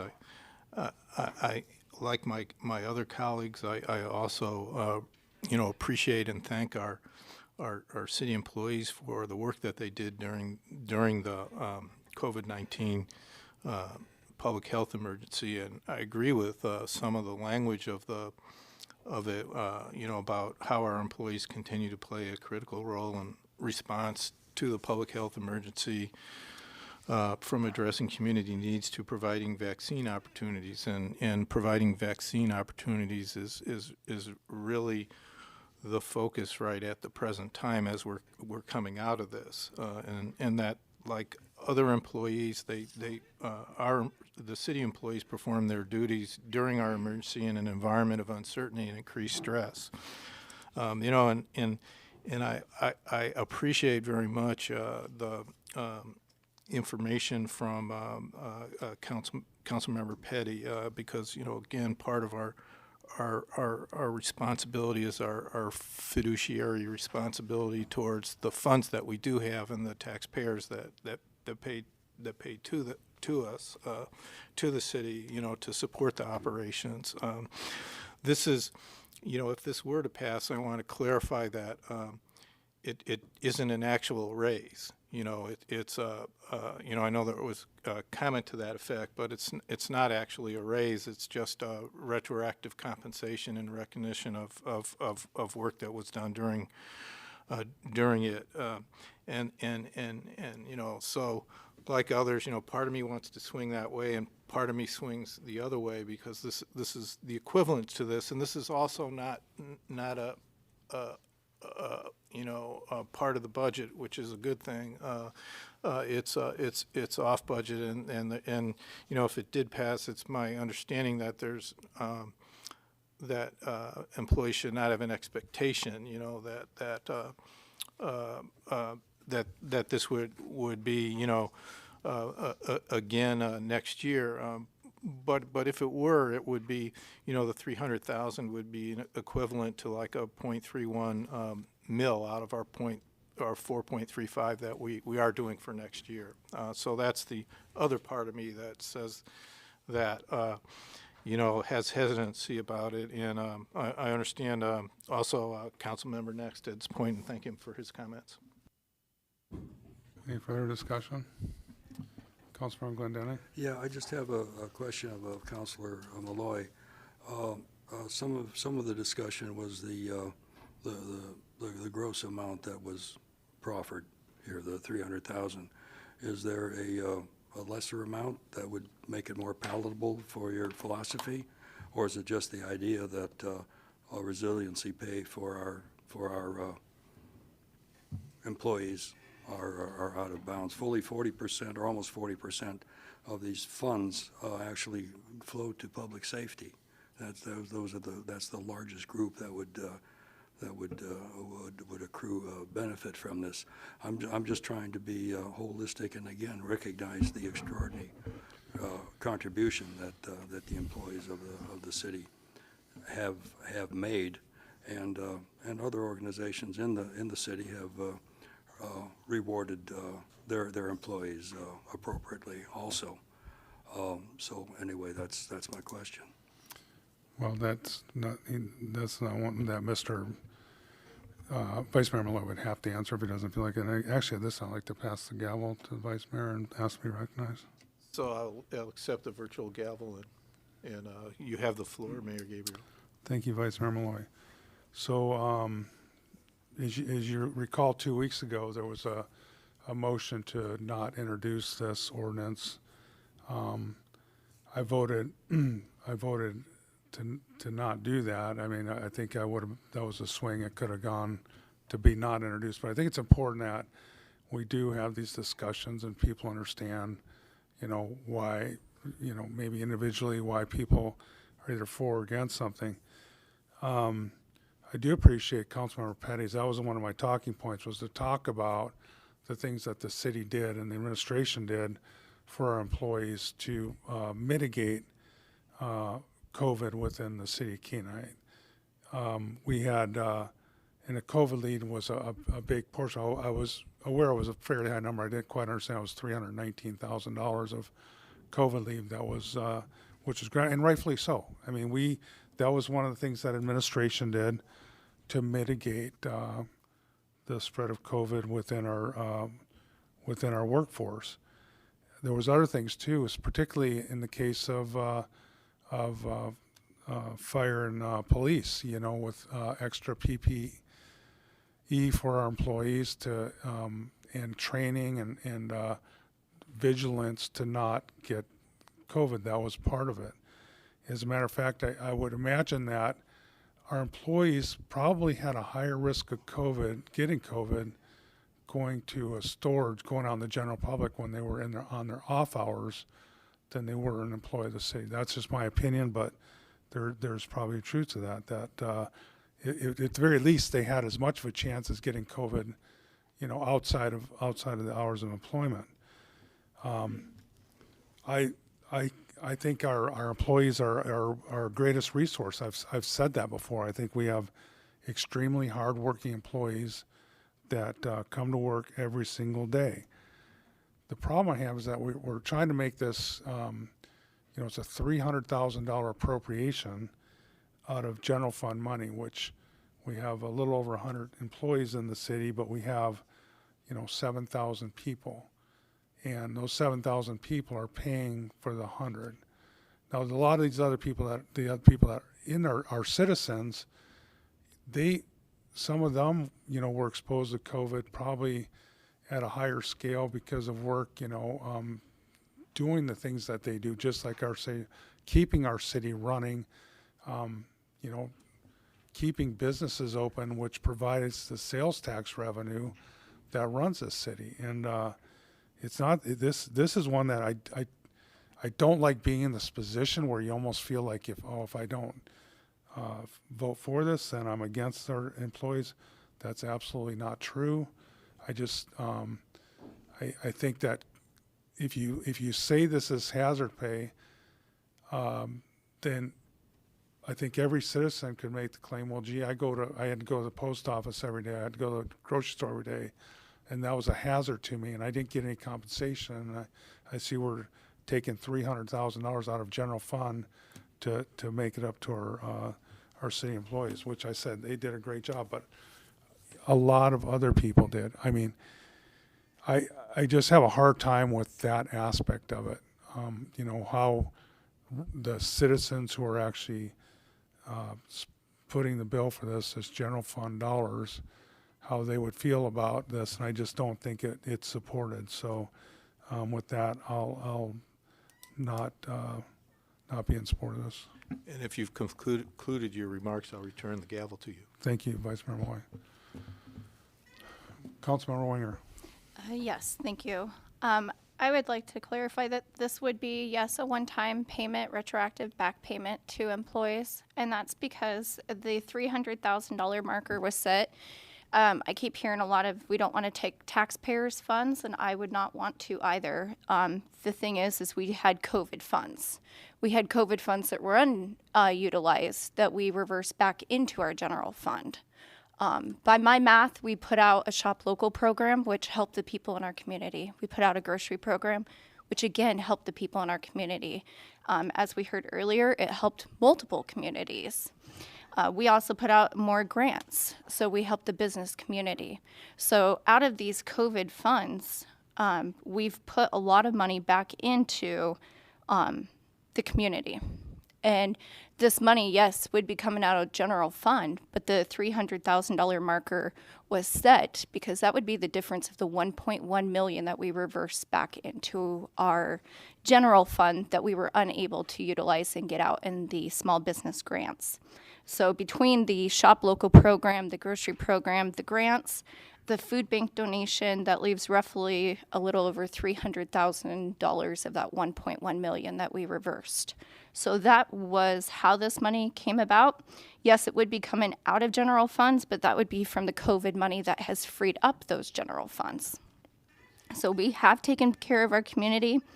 I do know that there's a lot of people impacted in our community, and that's why we put those programs out to help those people.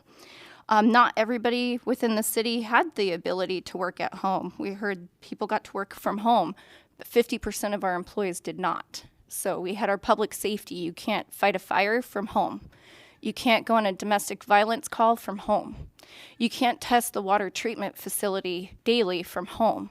So those people were asked to go in. We had Parks and Recs that had to maintain our parks, that frequent needles, frequent homeless people, and exposure risk. So we asked half our people that could not work from home to face the unknown and face possible exposures. So I, too, as a tax-paying citizen in the city of Kenai, would not want to use funds in any mismanaged way. However, we do have extra funds from COVID money in this general fund, and that was where this would be coming from. And that's all I have to add. Any further discussion? Councilmember Askin.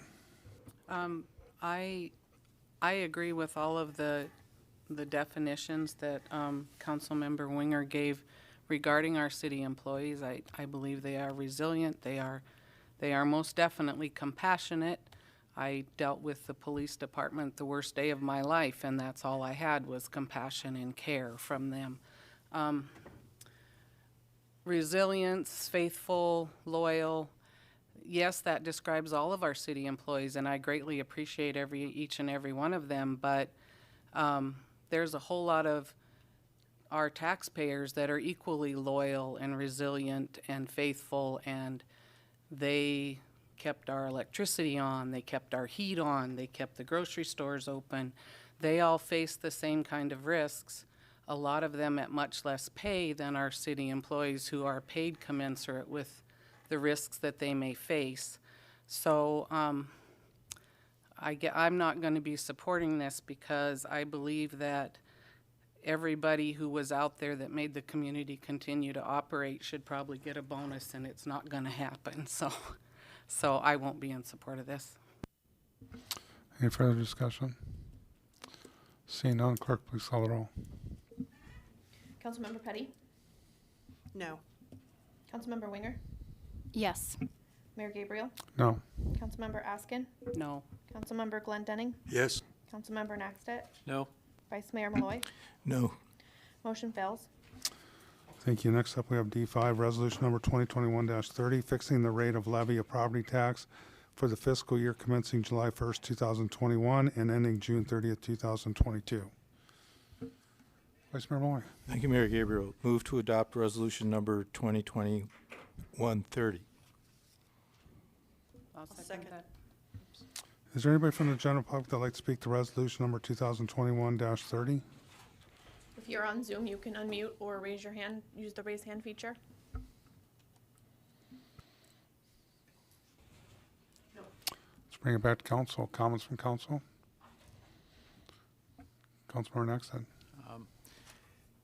Yeah, I don't know if anybody's ever made a motion to amend the mill rate, but that's not what I'm going to say. But I want to say that I've been here 6 years plus now, and the mill rate has not changed in my tenure here, which is relatively short compared to some. And I think that a few years before I got on, the mill rate was actually lowered to this level that we have currently. So the city has enjoyed a relatively low mill rate and unchanging. And if it did change in a good direction. And actually, it went up. It was 3.85, and I think that was raised in 2015. I see Terry nodding his head back there. It actually went up? Yeah. So I remember that meeting specifically. I was calling in from the East Coast. My son was, son-in-law was graduating from med school, and it was a long, arduous meeting. Vice Mayor Malloy. Thank you, Mayor Gabriel. So it used to be 4.5. Yeah. And then,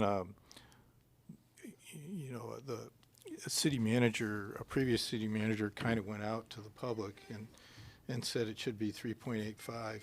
And so it went to 3.85. And then it went up to where it's at now just a few years ago, as Councilmember Nexted said. And part of the reason that it was at 4.5 was, when we lost Kmart, it had to go up to 4.5. And anyway, we've had a really economically stable community for the most part, and so it's great that we're able to maintain it at 4.35. And actually, that brings up, there's been some very large bounces in our mill rate, I believe, over the course of since incorporation. Just for reference, and we don't do it right now, but I think, Mr. Eubank, if you could provide a lay down for next meeting, just so we can, but when the range and when mill rates were changed and how much, I think that we would find that pretty interesting. Any other discussion on resolution number 2021-30? Request unanimous consent. Unanimous consent was requested. Is there any objection? Seeing none, resolution number 2021-30 is adopted. Next up, resolution number 2021-31, amending its comprehensive schedules of rates, charges, and fees to incorporate changes included in the FY 2022 budget to include adjusting terminal fees consistent with the city's 5-year airline operating agreement, airport reserve land annual lease rates, and adjusting the monthly rental rates at Vintage Point, eliminating the fire department's fee for medical treatment without transportation of the patient, creating a fee for internal apartment moves at Vintage Point Manor, no fees associated with the city's operation of the Kenai Recreational Center, adding a conference room rental fee for the airport, and amending the city's library fees. Pleasure, Council. Vice Mayor Malloy. Thank you, Mayor Gabriel. Move to adopt resolution number 2021-31. Second. Is there anybody from the general public that would like to speak to resolution number 2021-31? Anyone on Zoom can use the raise hand feature or unmute yourself.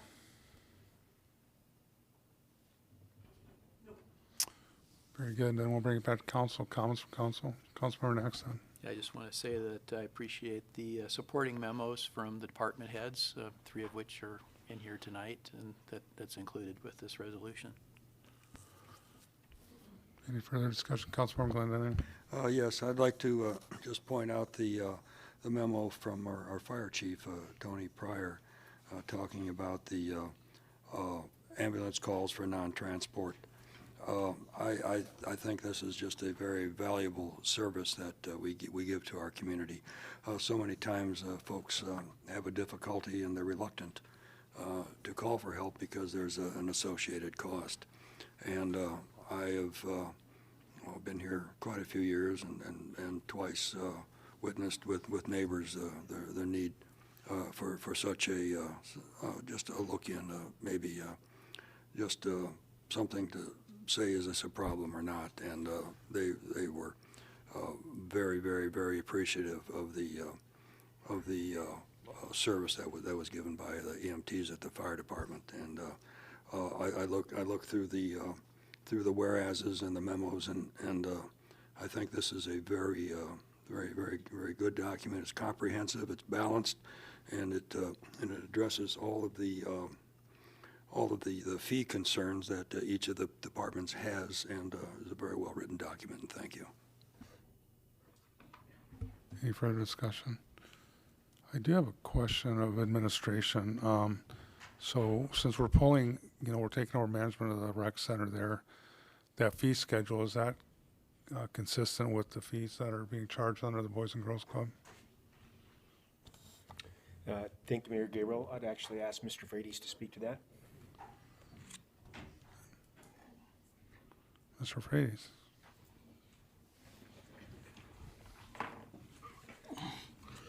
Mayor, Council, yes, it is. It's very much in line with what's currently being charged. Yep. Okay, very good. Because normally, if it was a change, we'd have a bracketed amount and an underlined amount. But Right. I know since we're taking over, I just wanted to verify that those were consistent with what was. Any other questions of Mr. Frades since he's before us right now?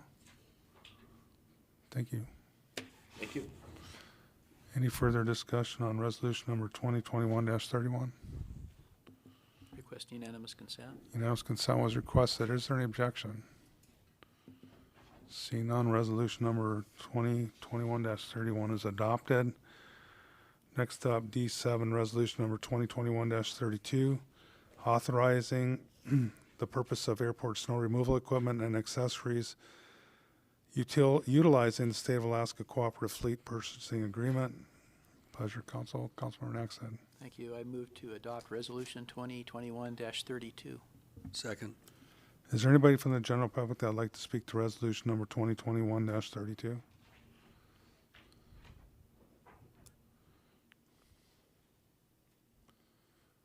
Anybody on Zoom can use the raise hand feature or unmute yourself.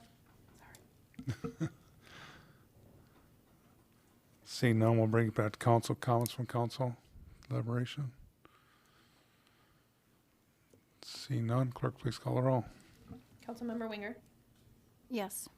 Mayor Gabriel, Yes. Councilmember Askin, Yes. Councilmember Glendinning, Yes. Councilmember Naxtet, Yes. Vice Mayor Malloy, Yes. Councilmember Petty. Yes. Motion passes.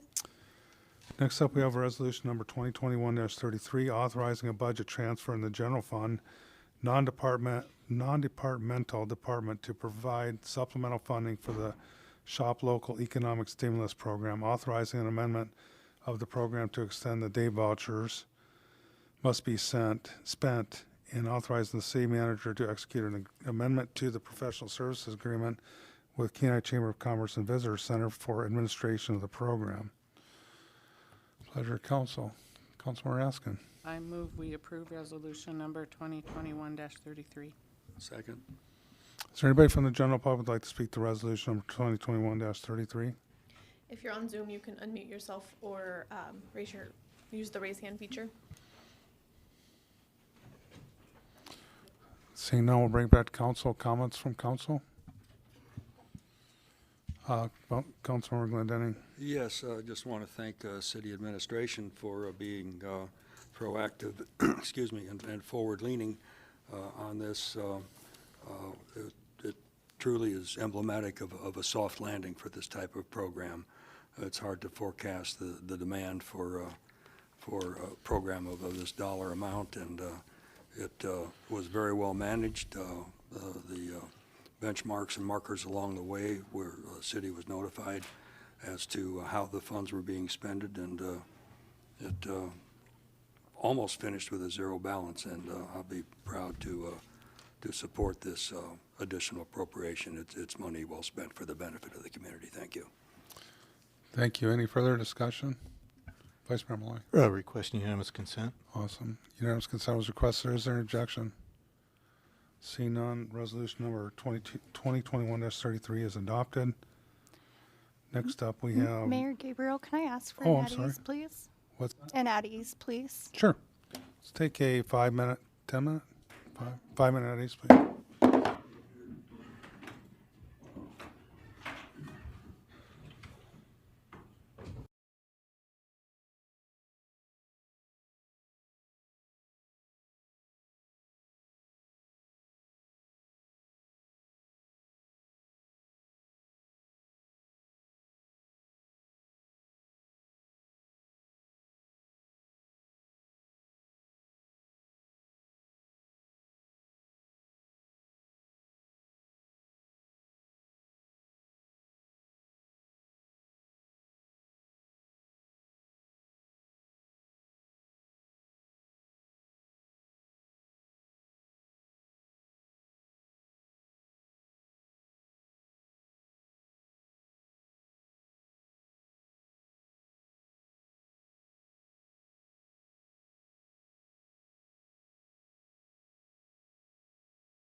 call our meeting back to order, and we left off on item D9, resolution number 2021-34, further extending the disaster emergency declaration for the city of Kenai, made on March 18, 2020, in response to the COVID-19 health emergency. Pleasure, council. Councilmember Nexton. Thank you. I move to adopt Resolution 2021-34. Second? Is there anybody from the general public that would like to speak to resolution number 2021-34? Please. April Orth, Kenai, general public. I'm adamantly opposed to this. Everyone I know is completely finished, and the people that aren't finished are afraid. And they look at you guys, they look at you as authority figures making these decisions, and they believe you. When you extend this emergency order, it causes fear. And they're not looking at the science, and they're not looking at the VIIRS reports or the CDC reports. And the new CDC report that just came out, I believe, just stated that the reality is only 6% of the people who had COVID died of COVID. There were a lot of, and that's small compared to the flu every year, or car crashes, or overdoses, or not that any death is insignificant, every death is significant. And this has been a really trying and scary thing. So on that basis, no, I'm absolutely opposed to extending this emergency order. On the basis of perhaps garnering more federal funds, you still have $300,000 left in the general account that we haven't used, that were COVID funds that can be used for the general public. Someone's got to pay that back. That isn't free money. Someone's got to pay for that, and it's going to be us, our children, our grandchildren, and at this point it's just beyond ridiculous. Let's get back to normal. Let's open it up. Let's not continue this. It's done. There are treatments. We know how to stay safe away from other people. Masks are not effective, but we do have medications that are effective. I traveled. I just got back. I called the frontline doctors. I got an appointment with them via telemedicine. I was prescribed hydroxychloroquine, ivermectin, and an antibiotic just in case. Very effective. And there are thousands of frontline doctors who are providing those services. So let's not lock down anymore. We have options. We have medications that we can use. We know how to stay safe. We know how to wash our hands. If you're sick, stay home. Let's not continue the fear. And when you do this, that's one of the biggest things with me, is just the fear. People believe you. When you extend these emergency orders, they really believe you, and it breaks my heart, because that's not legitimate. It's not a good enough reason to extend these emergency orders. It's just not. And the reality is that one or more of us is going to get sick. I've had COVID through my home. I had a house full of COVID. And my husband, he's elderly and with heart disease. And we needed to watch him. He never got COVID. We had 3 active cases in my home. I'm one of them. It was easy to get over.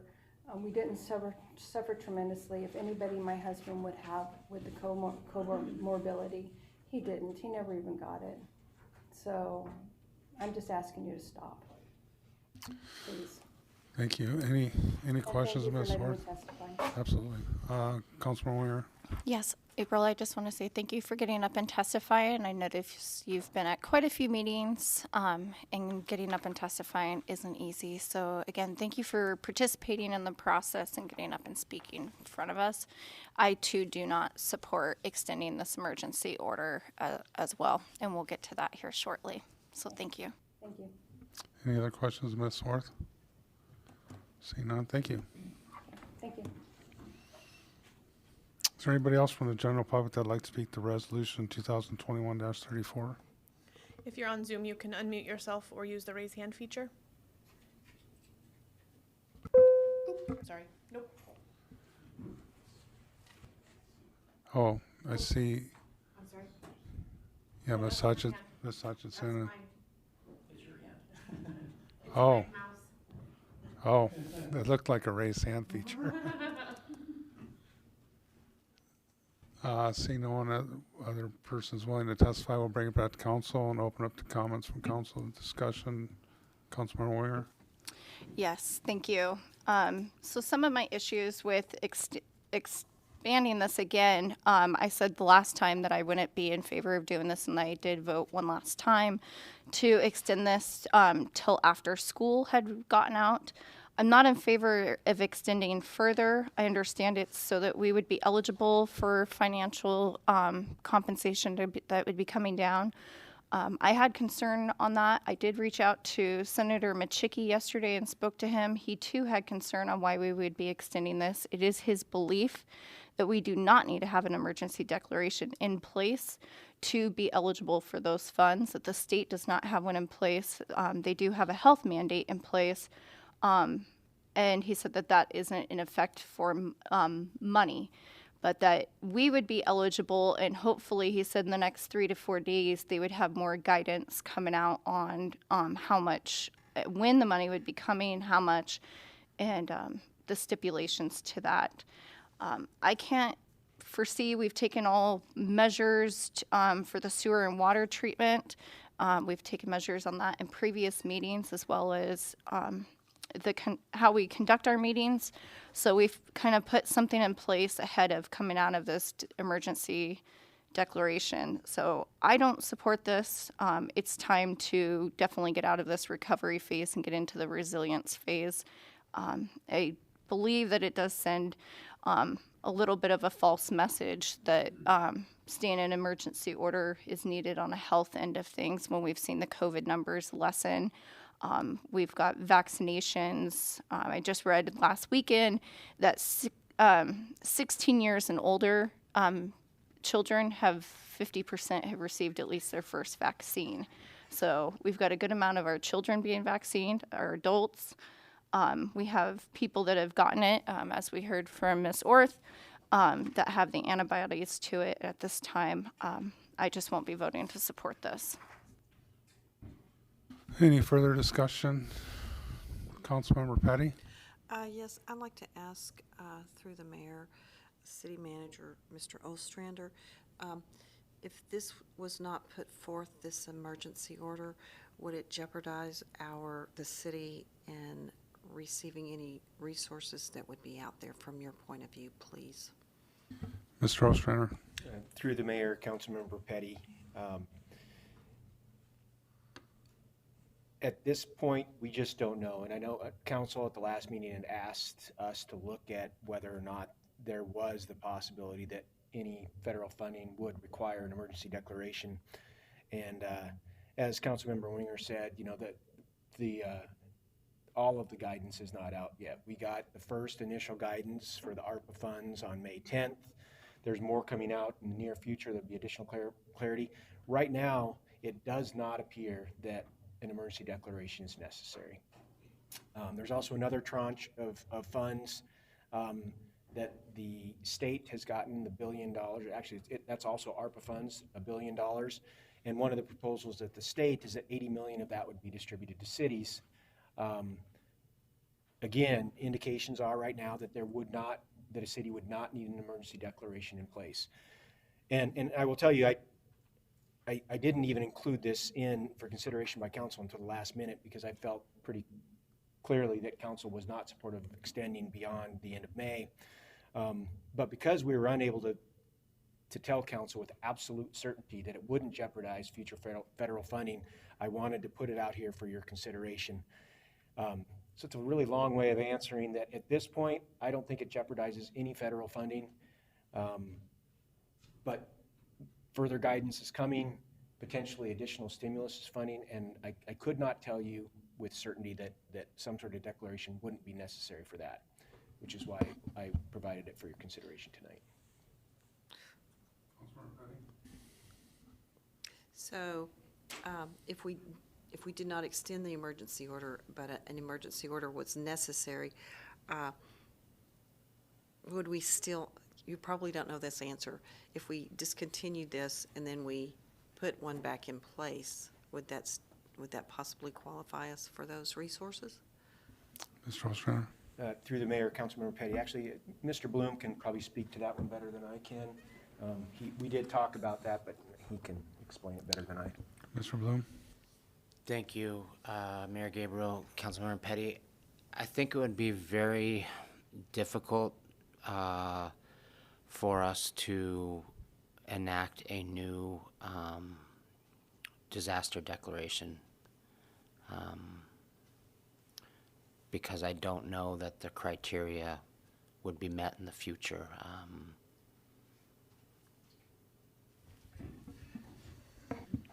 Councilman Glendenning? Yeah, just looking at it from a practical point of view and how the calendar runs. Our current declaration goes through May 31st, which is a Monday. Our next meeting is June 2nd, which is a Wednesday. What resides or lodges with you is the authority for an emergency declaration.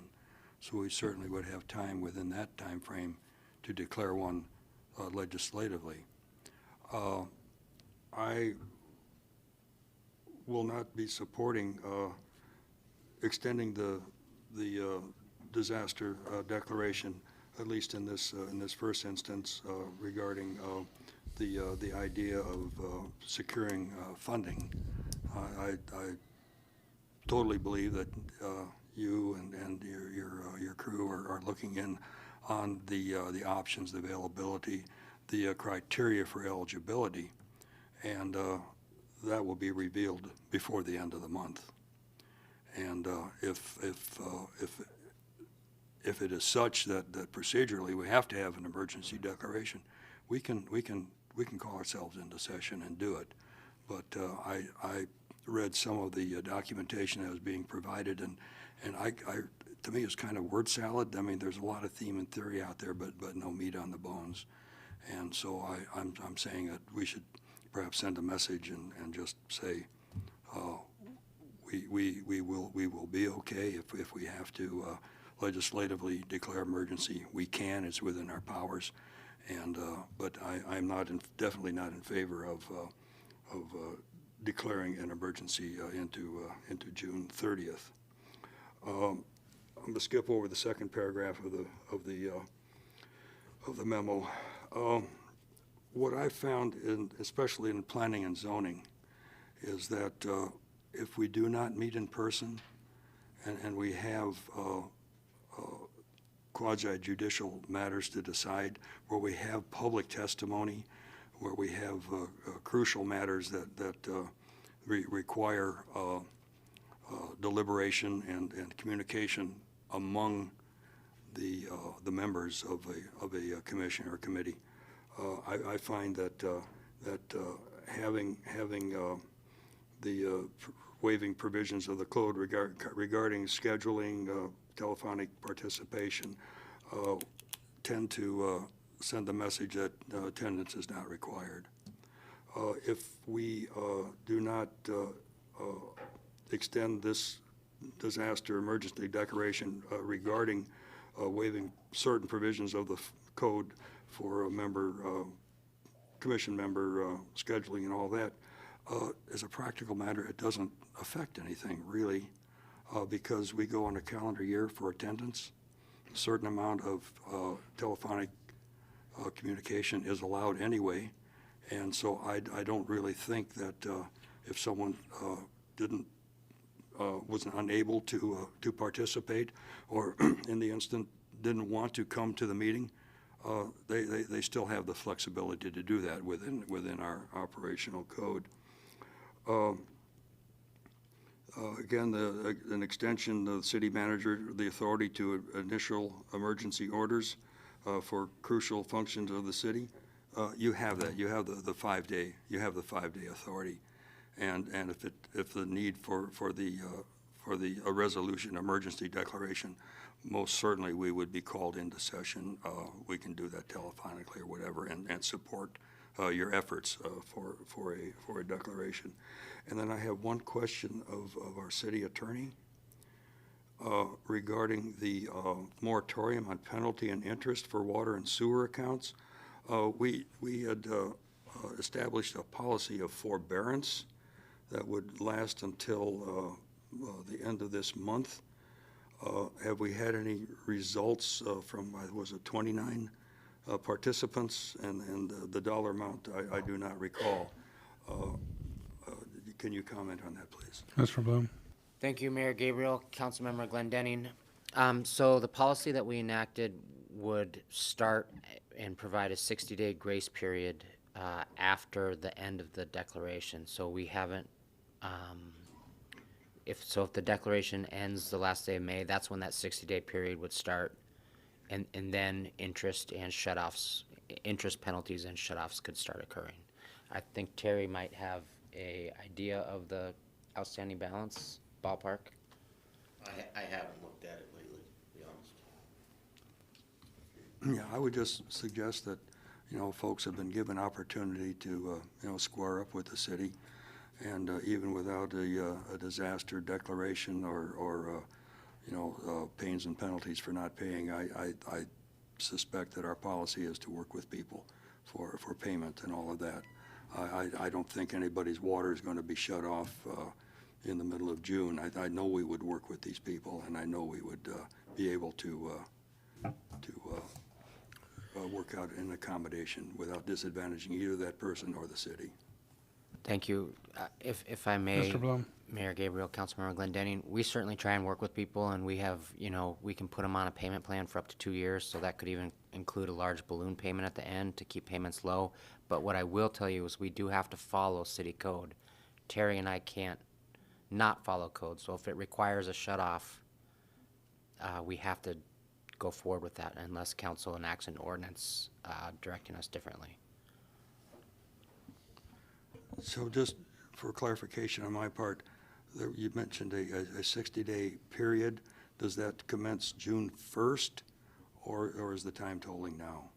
The 60-day time period in order for us to work with people to get them onto payment plans, and there would continue to be no interest or penalty accrued, would start at the end of the declaration. Right now, that would be is it last day of May or June 1st. So unless this is extended, we would have June and July to work with people. So you're right, there wouldn't be shut-offs in June or July. Okay, yeah, just one final comment, if I may, Mayor. I think that's an appropriate way to look at it, and if there's something extraordinary in the circumstance, I'm sure you'll approach us and we can deal appropriately with it. Thank you. Vice Mayor Malloy? Thank you, Mayor Gabriel. So what I heard from administration is that they're uncertain about the answer to what happens on eligibility for funding if the emergency declaration is not extended for the 30 days. And, it may be something that they are able to come up with an answer, in June. So an option for us would be to extend the declaration till the end of June to give them that time, to give them some time to come up with an answer. And we have a meeting June 2nd. We also have a meeting June 16th. So if they have an answer that's consistent with what Councilmember Winger is suggesting, and it turns out that they can confirm that, there would be eligibility for ARPA funds for the city without a declaration being in place. There could be a resolution repealing the declaration, so there could be like June 2nd, there could be if we know, there could be something like that on the table for council, or June 16th. So, here I'm favoring supporting the resolution because, we have the opportunity to repeal it when we have more certainty about eligibility for funds. Thank you. Councilmember Nixon? Thank you. I think we're all getting tired of hearing about COVID, thinking about COVID, and I kind of get that. But I also figure if I fell out of a boat and I got my life jacket on and I'm trying to make my way to shore, I'm probably not going to take it off because I figure I can swim the rest of the way. And I probably can, but then maybe I can't. But why would I do that? And I have to ponder that. So I guess as far as this goes, I don't know what I don't know. and I don't know what's going to come up in the next few weeks. I do know I read in the paper a while ago, recently, Ketchikan had a flare-up down there and some great concerns, and then they had to take some actions in their small town there. And we're not necessarily immune here either, but hopefully nothing happens. And this is really a pretty innocuous resolution that we've got here. It really doesn't do anything for the city other than there's one thing. It extends the emergency declaration to extend the city moratorium in penalty and interest for water and sewer accounts. Now, we can, by ending this now, of course, then we can go through that with these folks and then start getting payments and working our way forward. Or we can continue it a little farther until we know more. And I'm intrigued by Council Member Malloy's thought of extending it a little longer, but I tend to, without any other amendment, I tend to concur with the resolution as presented. Any further discussion? Councilmember Petty. Let's see, I'm all for keeping my options open, and I am going to support this, but it's not out of fear, and I just wanted that to go on the record. Thank you very much. Councilman Glendenning. Yes, I will not be supporting this. We have ample opportunity to reinstitute an emergency declaration between the end of May and our first meeting in June. Our city attorney said that the penalty and interest for water and sewer accounts, we will have a workout period for 60 days, beginning June 1st. I do not believe the second paragraph of this memo should be even considered in this declaration. I have seen that, especially in the planning and zoning case, that the public has been disadvantaged by lack of attendance of council members. That's quasi-judicial. Committee members, I'm sorry. They need to be here. It's imperative that they are, so that the public can be served. And the city manager, again, as I said, has a 5-day authority, and if there is an emergency declaration, I think it would be for good cause, beyond fear of the unknown. And we certainly have time as a body to respond for that. So I will not be supporting this resolution. Thank you. Any discussion, Councilman Raskin?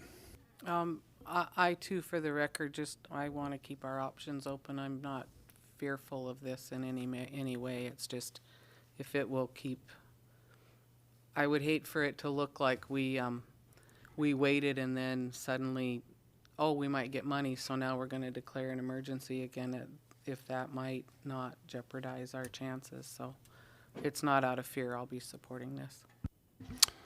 Yeah, and I'll be supporting this too. Only I agree with a lot of the comments made, including Ms. Orth, her concerns of folks that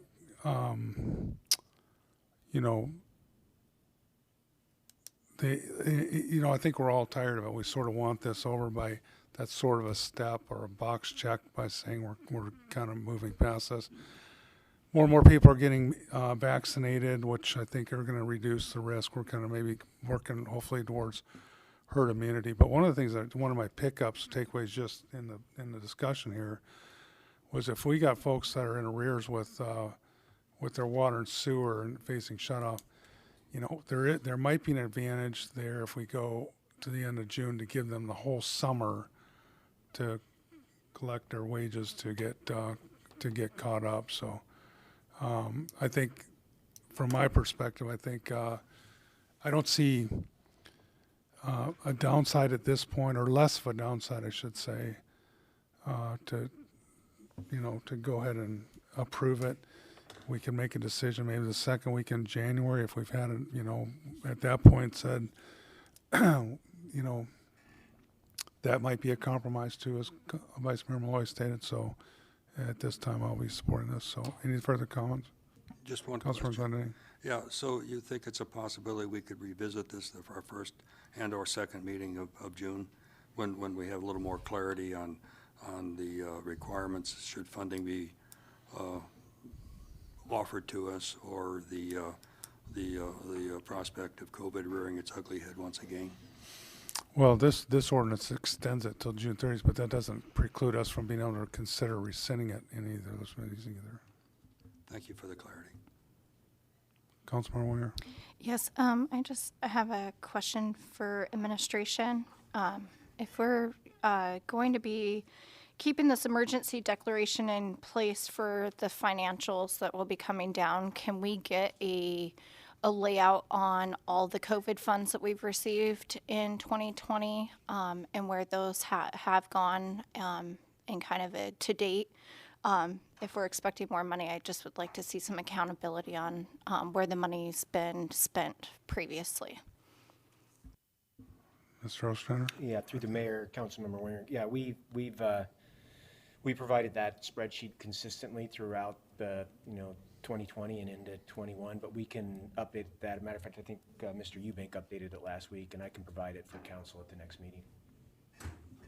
Great, thank you. Any further discussion? Seeing none, clerk, please call the roll. Mayor Gabriel? Yes. Councilmember Askin? Yes. Councilmember Glendening? No? Councilmember Naxtet? Yes? Vice Mayor Malloy? Yes. Councilmember Petty?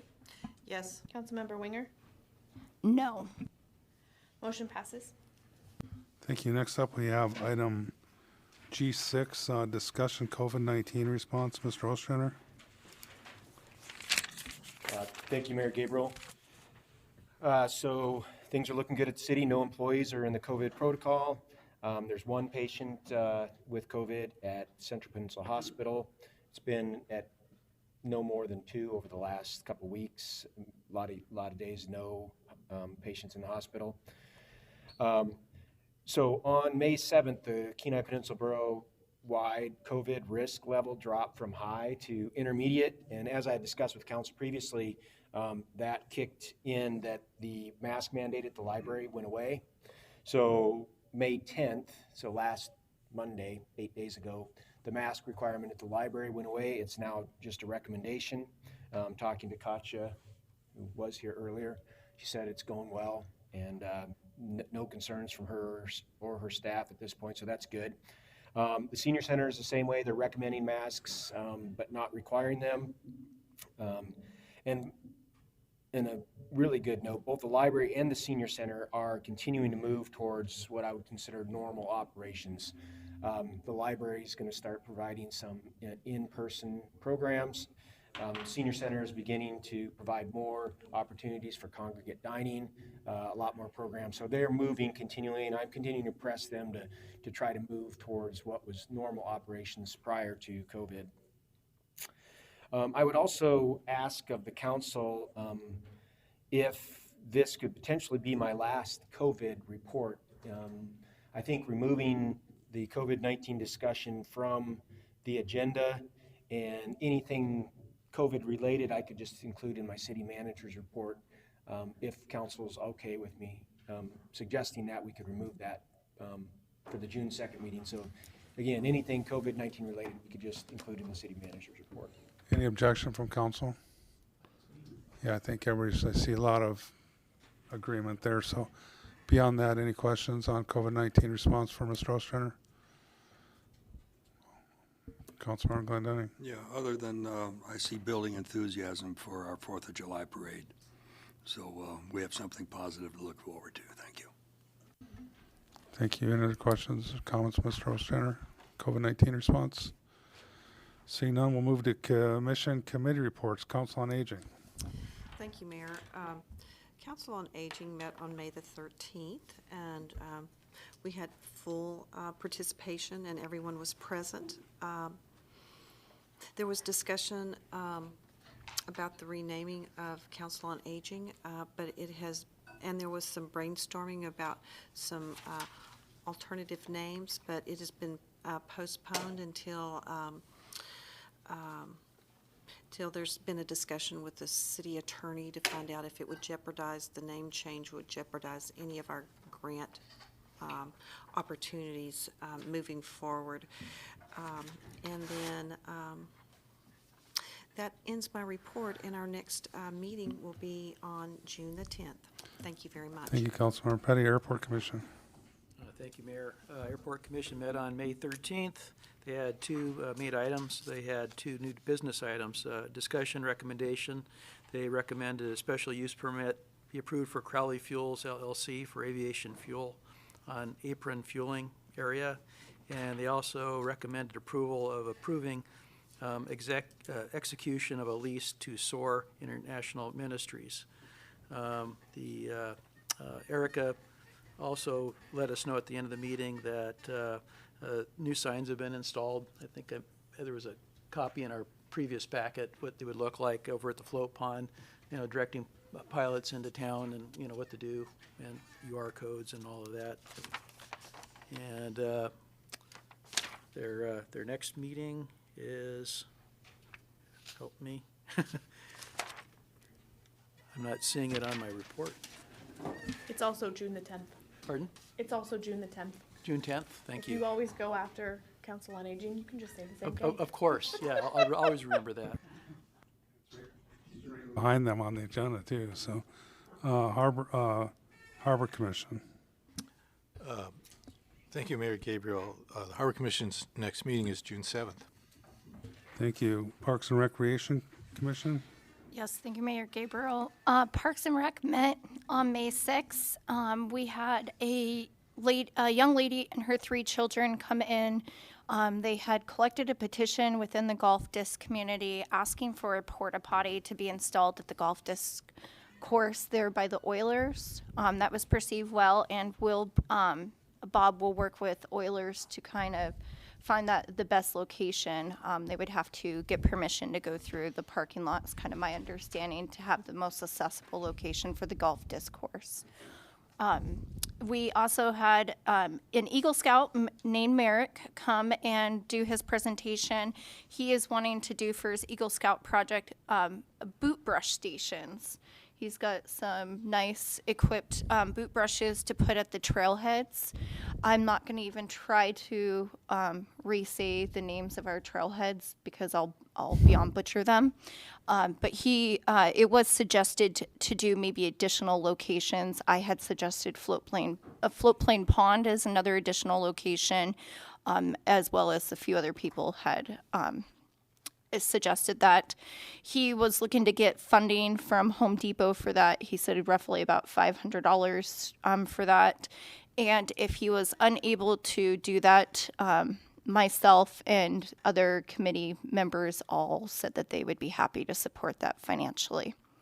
Our next meeting is on June 3rd. Thank you. Kite Festival, when is that? Yes. Is that this weekend or next weekend? Huh? I was going Oh, to say, it's I believe next it's the week. 29th. Okay. And you can find more information on the Kite Festival on the website because it is a pretty big event this year. It looks like they're kind of going from a space to a space at different times, different events. Thank you. Planning and Zoning Commission. Thank you, Mayor Gabriel. Planning and Zoning met on May 12th in the council chambers. They took action on a application for a city-owned property within the airport reserved.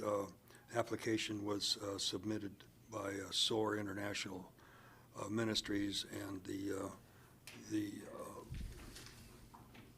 the application was approved unanimously and reflected the decision that the Airport Commission submitted. There was a consideration of a plat on behalf of the city of Kenai, and it was a city of Kenai to increase the shed lot size for the sand repository. That was passed unanimously. There was a public hearing for resolution application for conditional permit for cabin rentals in the property decided as Lot 3, James Cowan Estates, located on Angler Drive. After much discussion, that was passed unanimously, and the only actual tone of the public comment is that there are other establishments in that area that have noise problems and maybe activities that require a police response. And I believe the commitment from administration is that a log will be kept of a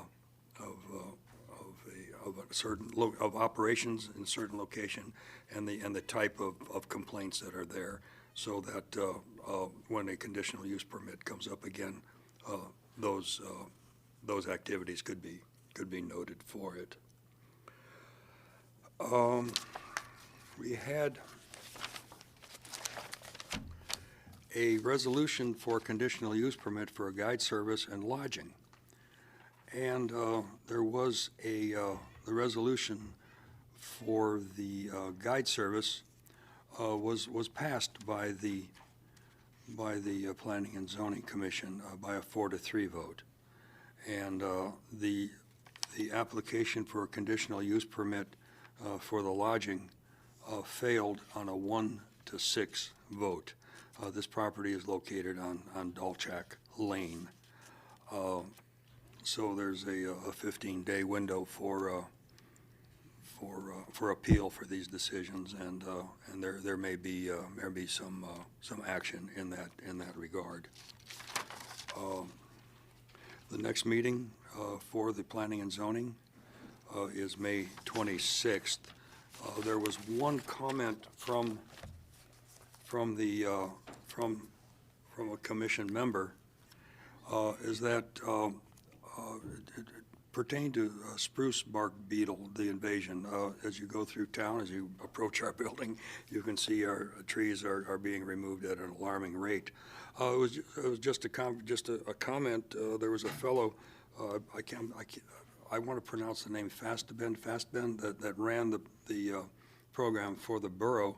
And he is here in the community. I don't know if he could be used as a resource, maybe just to set some parameters, put some sideboards on any program that we may do. It was just offered as a suggestion, and I'm repeating it as a suggestion.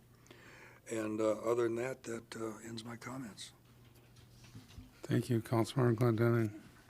Beautification Committee? Thank you, Mayor Gabriel. We met on May 11th and reviewed the May 29th Kite Festival. This year it's going to be a pretty big deal. They start at 10 o'clock at the little green strip in front of Walmart, where they'll be putting kites together, and then from there they'll be going to the beach to fly their kites. And then there's also some evening entertainment as well, so it sounds like it's going to be a full day. It sounds like it's going to be pretty exciting. The first week of June 7th to the 12th is going to be planting week. If anyone would like to volunteer to plant in the rounds or anywhere else in the city that they need planting, you can contact Parks and Rec and they'll get you on the schedule. There was a short discussion about establishing a site for slash from the spruce bark beetle cut downs, and Mr. Freitas was pretty reluctant to even think about designating such a thing, because the last time, which was about 10 years ago that this happened, that it was pretty seriously abused by contractors. They wound up cleaning up sheetrock and nails and boards, and it wasn't used for slash. It wound up being a dumping ground for other people. So he really wasn't in favor of doing that. August 10th, there will be a tour of all of the sites where flowers have been planted in the city, and our next meeting is September 14th, I believe. Yep. Mini Grant Steering Committee. Under Mini Grant Steering Committee, there is no report. Under report of the mayor, just a few items here. Yeah, speaking of Spruce Park Beetle, I'd say, like when I drove in here today, you know, it's quite a bit different than I've noticed over the last 10 years with the trees cut down. But I'll tell you one thing, there's, in my neighborhood, over in VIP, like this year, you could see, and I think Victoria and I have kind of sort of bounced this back and forth, is that it's just amazing how spread there's been, and I agree with the extent of, you know, maybe the city maybe providing a place for folks that are a chipper or something like that. But I will say that we had managed for several years with DOT slash pit off of Coho Loop Road that sort of turned into the same thing. So every year it was a nice. It worked well some of the time, not all the time. So what they would do is bring all their slash in this pit, and then about October, we would go down there and you know, divide it up into burn piles, but we'd put enough for like a community bonfire where they'll do it. That's where they did their trunk or treat, which, you know, usually there's snow, less fire danger and things like that. But there was an issue with people starting to dump, you know, building materials, appliances, just abusing that, and that was even a controlled pit. So, yeah, certainly a concern. I'd like to report that last Saturday I threw out the first pitch for the Little League season. It was awesome to go down. I mean, that's harder than it looks, believe it or not, because you're like, and I'm like, Lisa did me a favor, solid when I left. She said, "Don't Fauci that pitch." Which, if you saw the Fauci pitch, you know exactly what she's talking about. Yeah. But it was really neat because we did not have the COVID, you know, you know, there was not, and it was really neat to see the number of kids out there just ready to get back to playing ball. So I think sort of when you go through this recovery, you know, when you get past go in the recovery phase, you know, getting baseball back is definitely one of the first boxes you check. So that was kind of cool to be over for that. And then I'd just like to say, you know, we have the Memorial Day celebration at Leif Hansen Memorial Park on Memorial Day. So just wanted to put that on everybody's radar, and hopefully they can make it. So with that, I'll move to administration reports. Mr. Ostrander. Thank you, Mayor Gabriel. As you mentioned, and as I'm sure everyone saw when you pulled into this City Hall today, we have been busy removing trees. Actually, yesterday we cleared a bunch of trees out of the cemetery. Today and tomorrow it's City Hall, Public Safety, and the library clearing all those trees out. Obviously, there's still a lot of landscaping work to be done. We're going to move stumps where we can, grind them where we can't. There's going to be topsoil and seeding, and plus additional tree planting that has to follow that up. But we just really began the project, as you can imagine. Good news, we're going to receive a capital refund credit from HEA. Should be getting a check in the mail tomorrow or the day after for $32,000, just over $32,000, from the city's use of electricity in 1989 and 1990. I wanted to highlight one employee that's an amazing employee at the library, and it's our children's librarian, James Adcox, and I'm guessing a lot of you know James. Incredibly artistic and creative. If you look between the library and City Hall right now, that little walkway, there's a story walk there. If you have kids, well, or if you want to do it yourself, walk through there. He's done an amazing job of creating this story walk, and it's just incredible program after incredible program after incredible program, and he knocks him out of the park. And he doesn't do it alone, don't get me wrong, but he's a great asset to the city, and I just wanted to highlight him tonight.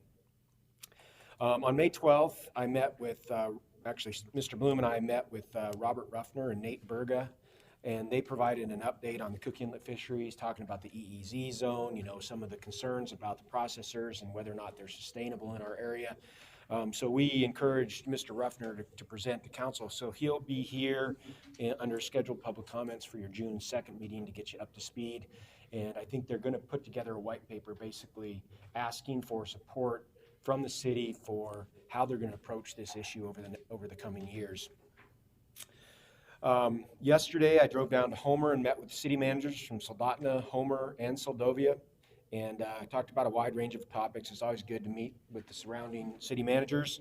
We didn't have the Seward city manager there because their new city manager, Jeanette Bauer, actually starts next Monday. So now that we're moving on to the recovery stage of COVID, we'll start meeting more in person again like we used to. I wanted to introduce Elin Conway, who's sitting here in the front row, been here most of the night. This is our new airport manager. It's day 3 here on the job, and I encouraged him to come tonight, so he kind of got a sense of what council was all about. But I know he's excited to be here. We're excited to have him. He tells me the first 3 days have been excellent, so as long as the first 3 to 10 years are excellent, I'm good with that too. Speaking of the airport, I actually signed the grant agreement for phase 2 of the sand storage building today. That is the remaining grant dollars we need to finish that building, so that's good that we got that signed. And also, while I was the acting airport manager before Elin came on, we did have a single engine plane accident on the gravel strip at the airport. There were no injuries, but the plane did come in hard and actually flipped over onto its top. Our response was excellent. Both police and fire response and our airport ops folks responded really well. We met all FAA requirements. We have to get on scene with our fire personnel within 3 minutes, and we beat that. We had a debrief meeting and talked about a few of the things, and based on that meeting, the one thing that we are going to do is that initial 30-second to 1-minute communication between the tower and our first responders. We're going to work on that communication between the two, but overall, great job by all of our folks there. Bluff project, so we finalized negotiations with HDR yesterday. You'll see a resolution at your June 2nd meeting to award a contract to HDR, so that's exciting to finally get that underway. And I wanted to mention that on June 4th, I know that's after our next meeting, but on June 4th, that's Friday the 4th, is our employee appreciation party. And as always, all council members are invited and encouraged to come. Our employee appreciation party committee has been doing a ton of work on it this year, and they're doing all sorts of really cool stuff. They got axe throwing, and you can sluice for gold, and I mean, they got all sorts of stuff going on. So encourage all of you to go there. I know the employees really appreciate it when council comes. So, and then my last thing I want to say is I'm not going to be here at the council meeting of June 2nd. Terry Eubank will be running that meeting. So I just wanted to let you know tonight that I'm not going to be here for the June 2nd meeting. And that's all I've got, but I'm happy to answer questions. Any questions, Councilmember Glendenning? Yeah, you mentioned stump disposal. Is that just for city stumps, or is that for citizen stumps? Mr. Ostrander? Through the mayor, Councilmember Glendenning, the stump removal that I was speaking of is just the stump removal on this property and at the cemetery. Yeah, but they're being removed to where?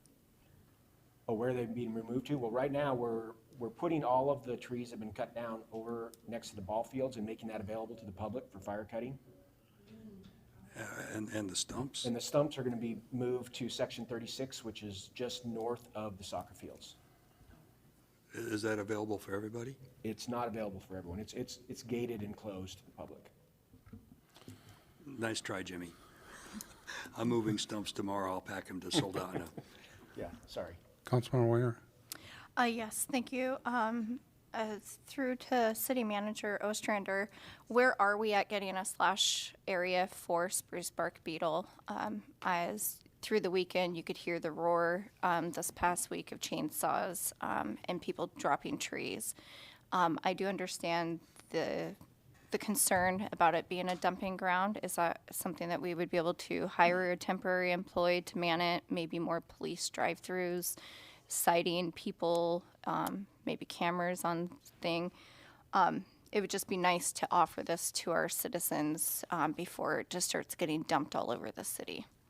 Mr. Ostrander? Through the mayor, Councilmember Winger. You know, I did speak with Mr. Frades about that and several other of our folks. And, you know, at this point, I'm not supportive of a slash disposal site. And for a lot of the reasons that you just mentioned, you know, it does become, at least historically, we've seen that it becomes a dumping ground for things other than slash. I know that the borough had a couple of these during the Spruce Park mitigation back in the early 2000s or in the 90s, and they had some of the same issues as well. And I know they shut them down at some point because they became such a collection area for other things other than slash. You could pursue it by hiring personnel or increasing patrol, but you know that's going to cost time and resources for the city.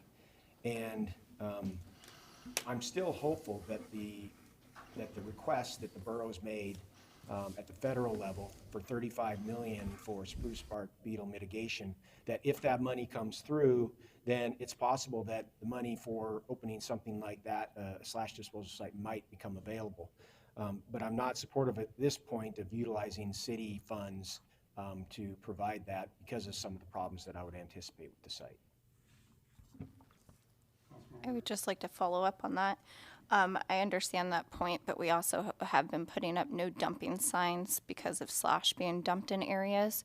So it's kind of picking our poison on this one. It's going to cost us time and resources to clean it up in scattered areas around our city. Have you worked with Borough Mayor Pierce on seeing if that money does come through, if that would be a possibility to use funds for a site? Mr. Ostrander? Through the mayor, Councilmember Winger, I've actually assigned Tony Pryor and Bob Frades to work with the working group that is discussing how that Spruce Park mitigation money would be spent. So I don't have an answer for you right now, but Tony and Bob are working with that group.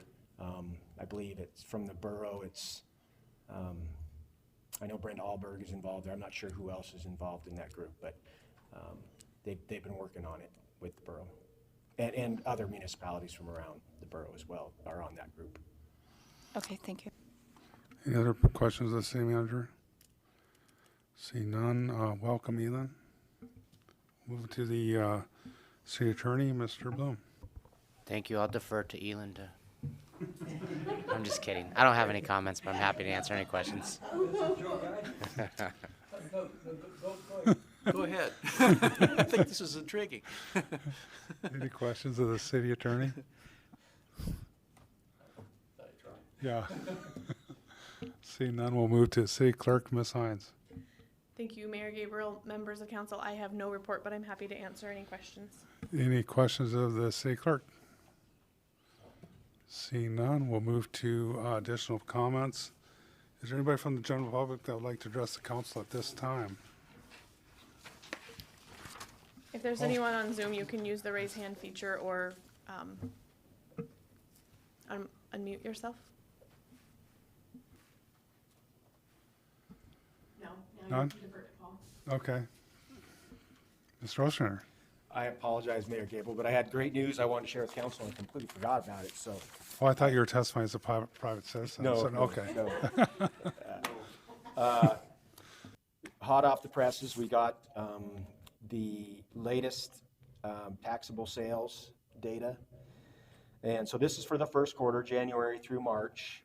And I've got both taxable and gross sales. And as you remember, 2020, our taxable sales increased significantly, far above what we expected, in an impressive amount, almost 6% year over year from 2019. Gross sales, on the other hand, were depressed to a certain extent, and I think a lot of that was because of the restrictions due to COVID. But the first quarter of 21, so just again, January through March, taxable sales were up 6.12% year over year, and gross sales were up almost 10.7%, 10.7%. So incredible news again. Just wanted to share that with council, and I apologize for forgetting about it during my. Oh, very good. Thank you. Thank you. Appreciate that information. So So we'll go to council comments. Councilman Glendenning. Thank you, Mayor Gabriel. Just reflecting on tonight's meeting, I'm glad for the support for the dog park. It's sometimes discussions like this are like making sausage, but as it says in the document from the council meeting accepting the Dobbin spec funds, Parks and Rec and the administration control the disbursement of the funds, and as such, I envision there'll be a central clearinghouse, and I imagine there'll be an active citizens committee to work with you, and I look forward to a creative, collaborative effort, and in the end, the city will have a fine asset for the dog recreation. I see the activities, the employee appreciation party, kite festival, all these opportunities that are now opening up to us. I think we have a little more freedom this year than we have in the past with the pandemic. But I'm old enough to remember kids in iron lungs and Hong Kong flus and stuff like this. We're always going to have some type of malady of the magnitude that we have just gone through, and I think we should just be eternally vigilant and maybe not be too callous towards any potential outbreaks or maladies that are happening. What I'm trying to say is that, perhaps the first example is we should probably get in shape a little bit better and get our immune systems up, and just deal with our own health, our own immune systems, and try and be healthy and responsible as individuals. This has been a real learning experience, a real teachable moment this past year, and I think as a whole, the city administration and the body has reacted very well with the information we had and the perspective that each of us brought to the meeting. And I've spoken too long, and thank you. Councilmember Penny. Yes, thank you, Mayor Gabriel. I would like to say thank you to all the veterans who have served our great country and sacrificed so that we could have our freedoms here, and Memorial Day will come and go before we get to meet again, and I wanted to say with heartfelt thanks and appreciation to their service and sacrifice for our great nation. Also, I wanted to thank administrations and all the department heads for putting together the budget that was passed tonight, and I wanted to specifically thank them for looking for efficiencies and their creative ways so as to create a lean budget for our city so that we could operate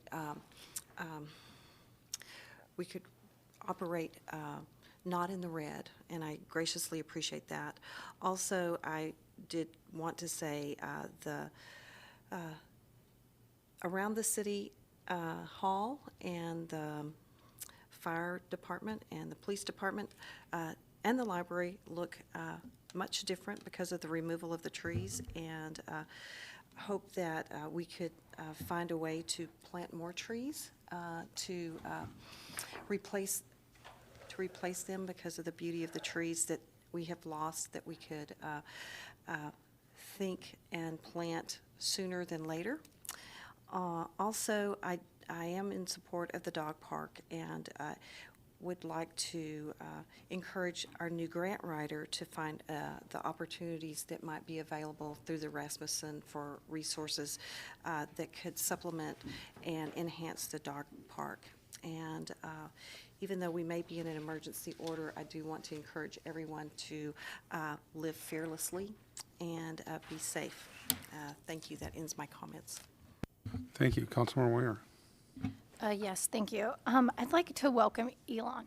So I didn't get to see that in my manager, so I just want to say welcome, and I hope that we get to work together for the next couple of years at least. So, I'd also like to say congratulations to the graduating class of 2021. This week has been full of new adventures and milestones for a lot of students within our community. So I just would like to wish the best to this graduating class and what their futures may hold.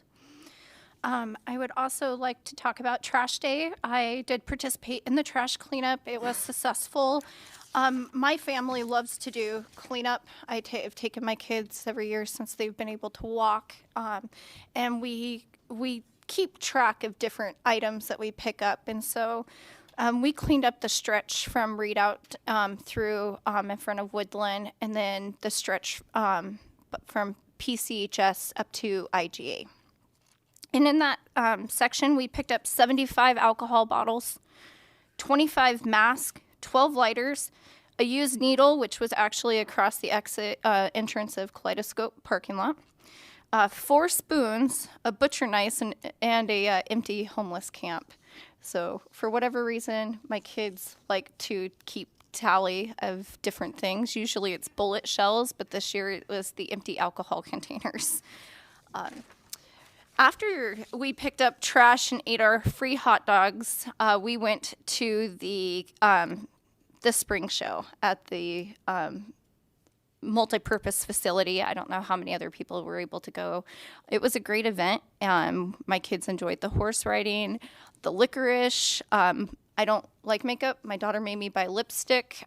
So we did definitely enjoy our time. And I just want to say thank you to the Builders Association for coming in and bringing that event into Kenai. We just did the bike rodeo with Mountain View Elementary. It was a great day. We fitted 125 helmets. And I just want to say special thanks to KPD, Dan, and a seasonal officer named River that came out and put that event on. And then I'd like to maybe in the future see an invite to the carnival and get the carnival into the Kenai area. And then I would still like to encourage a spruce bark dumping site. I've been fielding a lot of calls on that, so it'd be great to see something set up. And I too just want to wish everybody a happy and safe Memorial Weekend and thank all those who sacrificed and served for our country. Thank you, Councilmember Winger. Councilmember Askin. Thank you. May 15th was Police Memorial Day. I believe that Kenai, I think we've only lost one officer, is that right, in duty? And there's also Police Memorial Week is this week, correct? Or was it last week? Last week. Memorial Day, I encourage everyone to join that celebration and thank our veteran, families and honor our veterans who've given their lives for our country. I unfortunately will not be here. I will be in Montana, and I'll be attending a Memorial Day celebration, and then my father's 90th birthday. He's an Air Force veteran. May 22nd, the Chamber fundraiser. I'm going to miss that too, and I'm going to miss the employee party. I'm really bummed about that. Thank you, administration, for everything that you've done working on the budget and preparing for our meetings. Continue to recover and move past COVID. Thank you. And I won't be here June 2nd either, but I plan to Zoom in for the meeting. Very good, Vice Mayor Malloy. Thank you, Mayor Gabriel. Yes, also want to welcome Elam Conway to Service City Kenai, and I appreciate that administration included a little bio in your report, that was submitted for our packet. And again, it's good to have you here. I also agree with my colleagues. I want to thank the families of the veterans who paid the ultimate sacrifice in defending our country and our freedoms, and definitely look forward to recognizing that again on Memorial Day. Also, I'm sad about the loss of so many of the mature spruce trees in our city, and on private properties too. even of Colorado blue spruce, like Patria Falkenberg lost at her property. But yes, with the planting of seedlings and everything, future generation will be able to enjoy the mature spruce again, later. So that's a good thing. And again, I think that we did a lot of good work on the budget for next year, and it's really exciting to hear the good sales tax news from the city manager. So we're looking like pretty positive as we come out of the pandemic and everything, and we're moving forward. So a good meeting, and I appreciate the comments and work that everyone did tonight. Thank you. Councilmember Nexton. Yeah, thank you. I also wanted to welcome Elon and to our city and to our airport. It's a wonderful little airport down there, and I think you'll enjoy working down there. And we've got a good airport commission also. And so I look forward to, you're going to be here on the 10th? Congratulations, by the way. I wasn't sure what the time frame was. I was looking for it. But anyway, the next meeting then, perhaps. So welcome. I also went to the Peninsula Home Builders Association show at the multi-purpose facility. And I was there on Sunday. I didn't make it on Saturday. And the parking lot was full. People were parking down the way a little bit. And it was well attended. And once I was inside wandering around, I knew several of the board members, and we talked, and they were real appreciative of Bob Freitas in coordinating all of that and everything that he did to help facilitate. And they said that they're going to have a meeting after they're done, just kind of what worked and what they need. And I said, boy, that'd be great if you need something, let us know. Let the city know, and maybe we can help with that, and because I would really like to see them back next year. And a lot of them thought it really worked out pretty darn well here in Kenai, and I do too. So anyway, that's great. The other thing too is we mentioned the Kite Festival. I read today that the Cannery Lodge made a donation toward the operation for the Kite Festival. So I want to thank Cannery Lodge for that donation. It's greatly appreciated for something I think is a pretty cool deal. And I guess the last thing I have too is I appreciate the Chamber of Commerce and how we've worked so cooperatively with them. We did before, but it's been more enhanced, I suppose, here in the last 6 months or so, and it's gone on very well. And I think it's good for the city. Very good for the city and very good for the chamber, and I look forward to that continuing. That's all I have. Thank you. So we have no executive session or pending items before us. I'd just like to close by wishing the Kenai River Brown Bears good luck in their playoffs this weekend, and with that, we are adjourned.